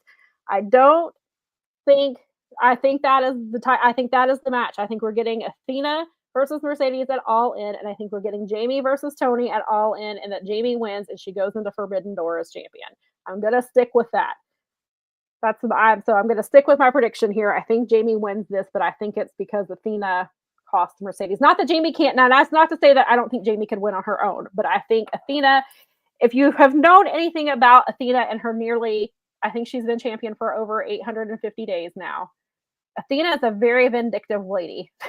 She is a petty woman. She does not forget. She is coming for Mercedes Moné tonight. That is my Athena prediction. Mercedes makes more sense, and Jamie having the shot at Tony makes more sense. I think that's what we're gonna. That's my prediction. We have some. I will read some of the comments, some of the predictions we have here. I make beats says big Mercs for the win. Benkin says Mercedes wins. Robert says Monet wins, but Hair will fight like a tiger. Yes, I think this will be a great match as well. Venkin says they're gonna double title match at All In. I think he means that you are talking about the TBS and ROH title. Wrestling Behind the Curtain says, I thought the same, but how do you go against Mercedes and Tekla? And does Tekla show up here or in Storm's match? I do think I don't know where Tekla shows up. That has been one of the things I don't know where that's happening.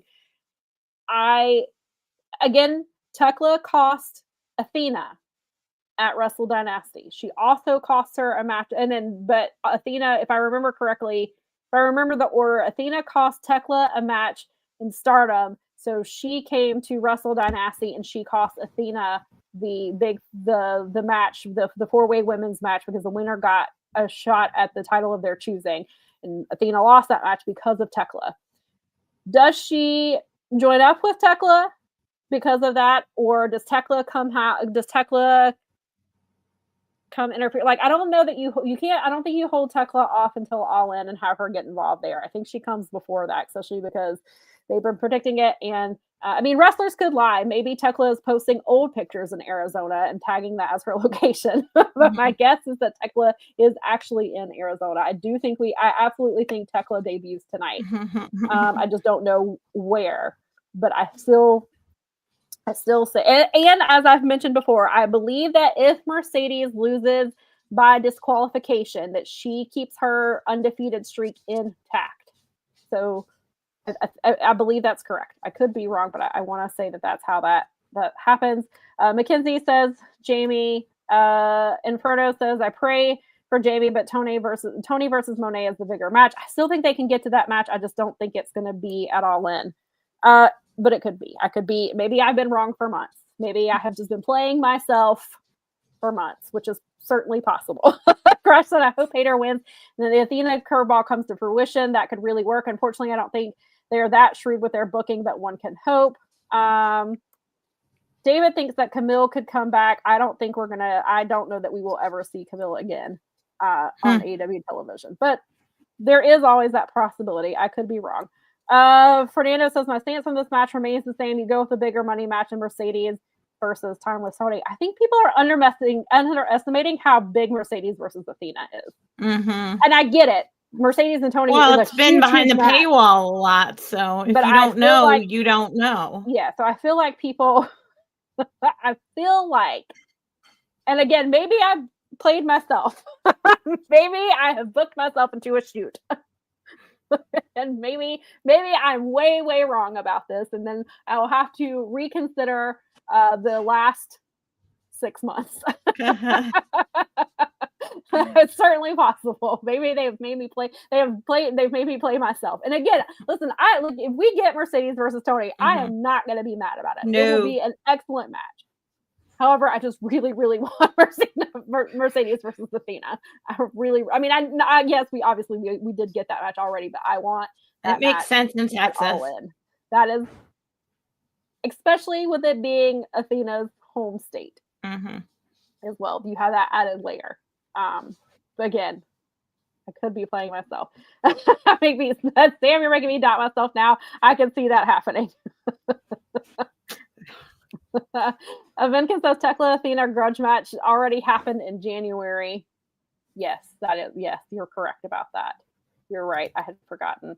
Jermaine says, I think Mercedes wins tonight and goes on to win the AEW Women's World title. I think Mercedes loses the TBS title to Jamie at Forbidden Door. That way Jamie could get a huge victory there in London. Okay, that's a fair scenario. That's certainly something they could go with there.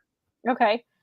Wrestling Behind the Curtain said, definitely hit and subscribe. Maybe we can collab at some point. Hey, thank you for subscribing, and definitely maybe we can work something. Yeah, we're open to that.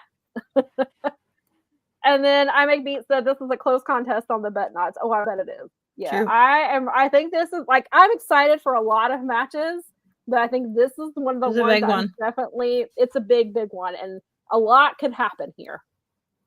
Or maybe not at all. or nothing could happen. It could be totally boring. Maybe it'll just be a really good banger of a match and Mercedes wins. Yep, there you go. It could be as simple as that. Because like Brad said, we're gonna have a ton of stuff happening in Anarchy in the arena. True story. Maybe I've worked myself into a shoot. Happens to the best of us. Okay. So this is what we know is the main event. Okay. This match has created a ton of buzz. I saw Lee Moriarty tweet. So obviously the main event here is Will Ospreay versus Hangman Page in the Owen Cup Foundation men's finale. Lee Moriarty posted on Blue Sky yesterday or the day before that he's really enjoying Team Ospreay versus Team Hangman. He was talking about how interesting it is entertaining it is with the fans and the way they're each going really hard for their guy. And Tony was asked about this match on the media call, and he was talking about, obviously, they're both great talent. Hangman is a guy that they knew from the first AEW show would be a star for them. He was champion. He pointed out, Hangman lost this title at Double or Nothing 3 years ago. It's something that I had forgotten about. So that is also there. And just how both of them have meant so much to the company for different reasons. And then obviously we had that really incredible promo on Wednesday with them both making impassioned pleas on why they should be champion and who needs it more, which is somebody pointed that out, that they are talking about the personal reasons this title means something for them, they go back to the line and it's there in that graphic. Hangman is here for his redemption. Ospreay is here for his ascension. And I thought that might be the greatest line Will Ospreay has ever spoken in AEW. That was just to say, I'm here for my ascension. Sorry for you. I know you want your redemption, but that sounds like a you problem. Not up in here. And he goes on to say, yes, he does say, it's kind of interesting the way he said it. He says, I've never beaten John Moxley. You've beaten him twice. Then he goes on and he lists all the names he's beaten. And they're big names. And, he's beaten Kenny Omega. He's beaten Okada. He's beaten, he's beaten a who's who of everybody. But he hasn't been able to beat John Moxley. But Hangman has. And he said, if I happen to be the one to win this match, I hope you help me at All In. And if the roles are reversed and you somehow beat me, I would be on your side I would help you beat John Moxley if it's you and not me, which I thought was really interesting. And another thing I thought was really interesting is Will kept turning his back to Hangman, almost daring Hangman to attack him from behind. And Hangman didn't take the bait, but he kept turning around. He'd go get the beer. He'd turn around to look at the crowd, or he'd turn around to do something else, giving Hangman that opening, and Hangman never took it, which I thought was really, really interesting. So, what are your thoughts here? Who do you think takes this match? I'm giving this to Will. I think that I love Hangman. I think Hangman is going to have his day to have the title again. I think he'll have it on better terms and on his terms than the first time he did. I don't think that this is a downer. I think it'll be awesome to see them wrestle, especially now that they're both on the level that they're on. But I think Will is going to be the one to challenge Moxley because I think he's the one to take the belt off of him. And I think the Forbidden Door reason is a huge thing, especially knowing someone that's close by. And Will is very adopted around not just London, but all around the Euro because he traveled there. And that's huge draw for them. And it makes a lot of sense with this. Like, now that he's learned, he picked up really fast how to do promos on TV, how to work every week, how to get the crowd going. He's Ospreay. He's freaking awesome. It's not going to hurt Hangman one little bit to not win this. It's actually going to be better. But I really do think that this is where Will gets in position to be the next guy. Yes. I say with my prediction too. I think I listen, and if you are new here, Hangman used to wrestle for my local promotion, so I have watched this man wrestle for like 15 years. Like, Hangman is my guy. I love him. Hangman is not wrong. He's done nothing wrong. Nope. I love him so much. I do want him to be champion again. I think he will be champion again, but I don't think it's now. I think it is Will Ospreay. I think this has been the plan since the day he came in. They said that Ospreay would not get the title the first year that he's been here. We have surpassed his year anniversary. I think All In is the big. All In was huge for him last year. I think the man has the attendance number tattooed on his arm. Whether that attendance number is accurate or not is up for debate. Ask Dave Meltzer to ask Rock. Right. Exactly. It's on that is tattooed on that man's arm. I think he goes into All In and he faces John Moxley. Does Hangman help him get that win? I don't know yet. TBD. TBD. Regardless, I think Will Ospreay finally beats him at All In, and I think he goes into Forbidden Door as the champion. I think I still stick with my prediction that he will hold that title, and then Kenny Omega is the one to take it off of him. That's my long-term booking. That's my hot take. You know what? That's not bad. I brought up last week. I think Kenny Omega will be the one to dethrone Will Ospreay, and I think it happens sometime next year. That makes a lot of sense with them on the level they're on too, because Will hasn't wrestled. If he wrestled Kenny at all, it would have been when he was still not where he is today. He has not wrestled this Kenny, or Kenny has not wrestled this Ospreay. This Will Ospreay. Well, I mean, they've wrestled it 2 times, and that'll be the third time round. Oh yeah, right. I feel like and Kenny to beat him for the belt on the third go around. Yikes. Yeah. They're 1-1, right? I want to say yes. I believe that is correct. I think they're split right down the middle. So don't ask Grok for real though, because when you use that, it's not good for the environment. It's bad for the environment. Don't do that. Use Google. It's bad for the mental health environment too. Just don't do that. But yeah, I like this match. I think is going to be a banger. Oh yeah. I'm really interested in why they position this as the main. I don't know because of so many things that are happening. I don't know that somebody comes back here, but it just feels maybe I'm reading too much into it, but it feels like it's purposeful that this is the main event. I mean, maybe he just thinks Will Ospreay versus Hangman deserve. I mean, he pretty much just said, they're two great wrestlers. Do you think they do a presentation ceremony for the? Maybe they do that. They do a presentation ceremony for both champions, but they may say that but they might just say that for Dynamite. But I don't know. It just feels. Maybe it's wrong. Maybe I'm wrong. Maybe I'm reading too much into it. Maybe they just didn't want to close with Anarchy in the arena because they didn't want to have they were trying to do it earlier. They didn't want to have the women's first ever main event to be an Anarchy in the arena. Maybe that's simply why. But it's just really interesting, and not that they haven't earned this main event spot. It just, with everything else on the card, it's interesting that this is the match they chose to close with. But maybe it's my wrestling brain making me think something's going to happen when it's not. Or it's your wrestling brain being dead on. Maria says that All In, the Mania of AEW, and Timeless versus the CEO is a Mania caliber match.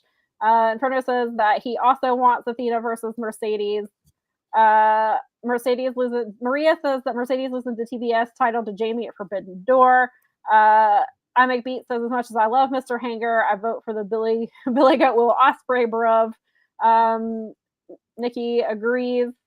Inferno says, who's getting that bull choke? Good question. Wrestling Behind the Curtain said, I feel it's all in Texas is going to be Hangman Page, but I can't go against Ospreay. Robert says, all the way Ospreay. Crash says, Ospreay is to win this, but he will go on to lose it All In. Very fair. I Make Beat says, Will is literally the most generic English lad, except if he's a superhuman wrestler. Funny how that happens. It's kind of like Pac. Yeah. Vinkin says he's going to be biased here. But I got taken away my Ospreay Moxley match at the Tokyo Dome by David Finley. I hear ya. Mel knows all about that with Madison Square Garden. Mel was supposed to see Kenny Omega wrestle Kazuchika Okada, probably most likely. But this dork went out and started a wrestling company. Who does something like that? I don't know. Who does that? It says Ospreay wins the match, but either way it goes, we win anyway. Love for wrestling. Story. Isn't that the truth? For sure. And that match is going to be great. And again, so maybe that's really why good. I mean, it's a big card. It's full. It's this is maybe that's why they're the main event, because it's going to be hearty meal right here. This pay-per-view. Mm-hmm. You are going to be fully satisfied, 100%. I've had some things I haven't liked here and there about certain pay-per-views. Revolution, I'm looking at you. But Double or Nothing has never let me down. No. Vinkin says, oh wait, no, that's the one I just read. I Make Beat said, I'm voting against my heart and going with Will, but I love both guys, so let's go. I feel like I think that's kind of the overall that I've seen. Even though there have been passionate, reasonings on both sides, I feel like everybody's like, I love both of them. I don't care who wins. The match is going to be amazing. And then hopefully said person brings the Death Riders to an end finally. Yeah. And maybe it's Darby. Vinkin says, for that reason, Hangman, please lose. Dream says, if you're going to see an MJF interference, this will be a match for MJF to interfere in, because the Hangman, you could make that same argument for Swerve, but Swerve will be an anarchy, and then MJF has said the whole reason he's with the Hurts and is to get back to getting the title. He wants his Triple B back. Oh dear. Fernando says, Will Ospreay versus Hangman is going to be a match of the year. It certainly it will probably be on my list that I have going. He is on another level. Crash says Hangman may lose, but I think he will come out of this with a better, more impactful storyline. Whoever wins here isn't going to win it All In. That's how he feels. At least it feels that way now. At least, I really think somebody has made the point yesterday that they feel like Hangman has to go through some more trials and tribulations before he wins the title back. But I don't know how many more trials and tribulations that man can take. But I feel like long-term story reasoning, I feel like Hangman's got some more that he's got to go through. It'll be really interesting to see what he does out of this. So he's away from Swerve, not wrestling for the title with John, Moxley. Like, where does Hangman go from here? I think can be a very compelling story, because Hangman is a very compelling person. And so I think it'll be really interesting. Vinkin says Omega Okada will happen. I really hope Omega Okada 5 happens at All In, because they've been teasing it, not as nearly as much as Athena versus Mercedes, but they have teased it a couple times. It could be later. Vinkin says, let's wait on the match of the year predictions. That will probably be match. It'll be on my list. I've already got a list that's been going since Wrestle Kingdom, and it gets added to. He burned down someone's home. He did burn down someone's home, but only because someone broke into his house and was talking to his toddler child. He did deserve it. Two wrongs don't make a right, Sam. I don't care. And wrestling it does. Fernando says we need a fresh, exciting face as AEW World Champion, and Ospreay fits that bill. Inferno says Mox retains it All In as a thank you from Tony Khan. Perhaps. And then maybe you're right. Maybe we do get the Darby thing there. Maybe. Not there, but after that, I should say. Will wrestle, will. And will win, will. Vidkin says no. Maria says agree. Will Ospreay versus Kenny Omega for the World Championship is the end game. I need Kenny and Okada to unify that belt. I still don't know if that's what's going to happen because the company asked for that Continental Championship. No, the International Champion. Warner Brothers asked for that title. So I don't know. I mean, maybe at this point they're like, you know what? There's too many titles. We get it now. Maybe they're behind it, but the title was originally created because Warner Brothers wanted another title. Vince says he thinks there's been a match in the Indies and that Kenny won. Jermaine says the Young Bucks could interfere and cause Hangman to set up a tag match with Swerve against the Bucks at All In. See, yeah, and that had been a theory that I had a few weeks ago, was that Swerve and Hangman would face the Bucks at All In, but I wasn't sure how we were going to get there with Swerve being knocked out, Swerve not being in the tournament. I wasn't quite sure how we'd make that happen, but I think there's a lot that's good. We've got 7 weeks to build this. So like, I feel like a lot of things are going to have to start happening tonight and then in the following weeks, because we got what are we at? Like 48 days. Yeah. I think is what it is. Robert says Will Ospreay is the savior of AEW. David asks, who's the mystery man supposed to join the Death Riders? This is the first, unless I'm missing it. I don't remember. I saw somebody in the chat saying it before, but I don't remember a mystery man supposed to join the Death Riders. Unless I'm really just, maybe it's our friend Carl Fredericks. Maybe it's because it could be Jack Perry, because I've said for a while that I thought Jack Perry would join the Death Riders, but now they're involved with the Young Bucks, so then he might not want to do that because I think he's mad at the Young Bucks, and that had been my whole premise, is I thought Jack Perry was mad at the Young Bucks and would join the Death Riders to get back at them, but now they're teaming up together, so now I don't know if that's happening, but I'm hoping Jack Perry will be getting there. MJF for the title too. That's the thing. AEW has the players, men and women. We just gotta book better weekly. I think we'll get there. Yeah. Baby said don't credit promo on a baby. Right? You'll get your house burned down. Right. Yeah. Just the risks. So no, I don't see Hangman joining the Death Riders because I don't think that's, but he does have history. Yeah, fair enough. John Moxley. True. And the Bucks, but he's not. But the Bucks kicked him. The Bucks kicked him. They kicked him out. They kicked him out of the Elite. Him and Kenny. Kicked him and Kenny right on out. Robert says Double or Nothing will be better than WrestleMania 41. That's I will agree with that Yay. statement. Like two wrongs don't make a right, but it makes a statement. It's fair. It's fair. Listen, we're sickos for a reason, Crash. She says more pain for Hangman, total status. Wrestling Conquer said, I said with all the belts due or brand split, I broke down on how to do it too. Let's go. Then Robert will probably be all for that because Robert wants one of those really bad. Let's see here. I think he's responded to the other person. And then Ospreay wins. So yeah, we've got it's gonna be. I'm really looking forward to this show. And then also, we got a couple more questions before we let you go. But while we're talking about this show tonight, come back here to Fight Game, to the Fight Game Media Network. Probably. Do we have a time? How soon after the show it's starting? 15, probably 15 after. There is 15 to 20. Power of Fight Game Media tweeted it earlier. There will be a post show tonight after the pay-per-view, and they'll come back and they do things a little bit differently. They don't necessarily recap. They kind of ask some questions about what happened. Like, what happens next? What do you think about this? So this post show is a little bit different than like what we're doing where we're going down the card and things like that.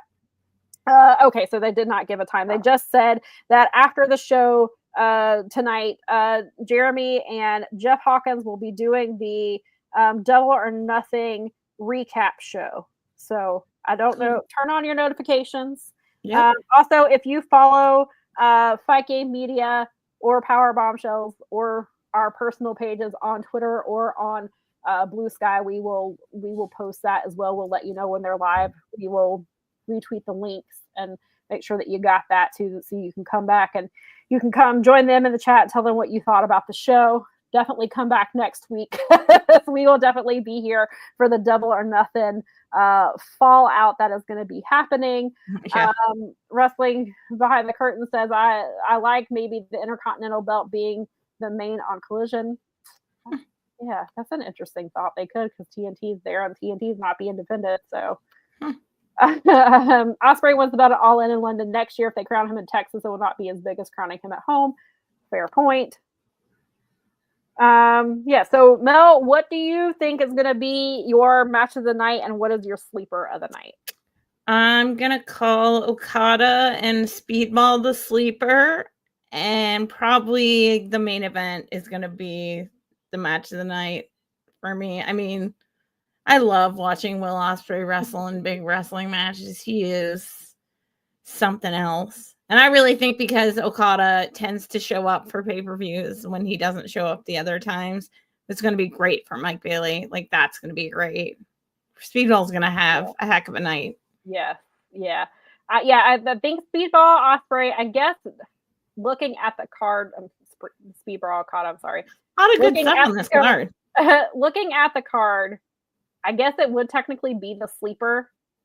Again, I think the trios match with Paragon and Don Callis, like, I think that's going to be like a pretty solid match. I don't know. It's not, I think it'll be a really solid one. But as far as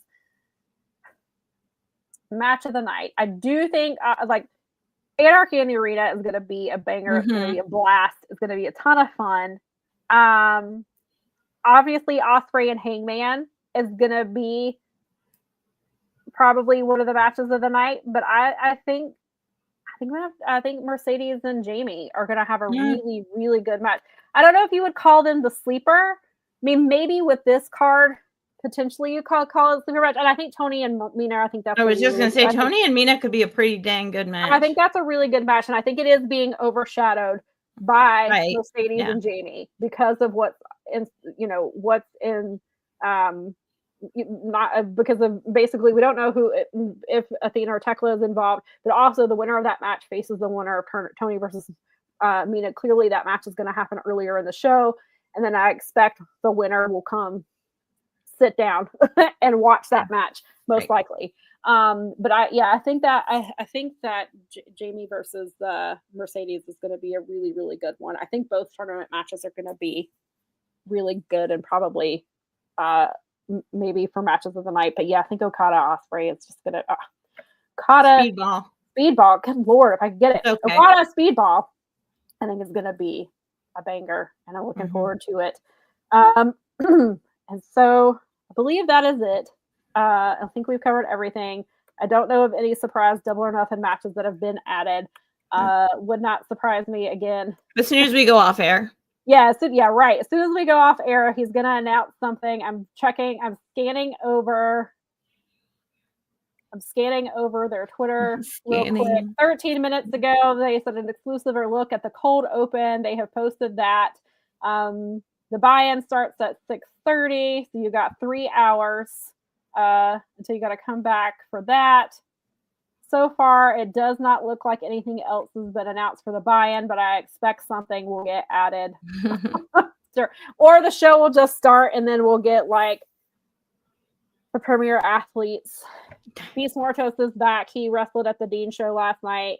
Perhaps more so Beast Mortos than LFI, which they kind of were having some tension, so I don't know if he's still part of LFI. So we shall see. But regardless, happy Double or Nothing. I hope you enjoy it. Hope you find somewhere good to stream it. Hope your stream goes well. Come back after this show tonight for Double or Nothing. I mean, for the post show for Double or Nothing, and come back next week, and we'll talk about what happens between now and next Sunday.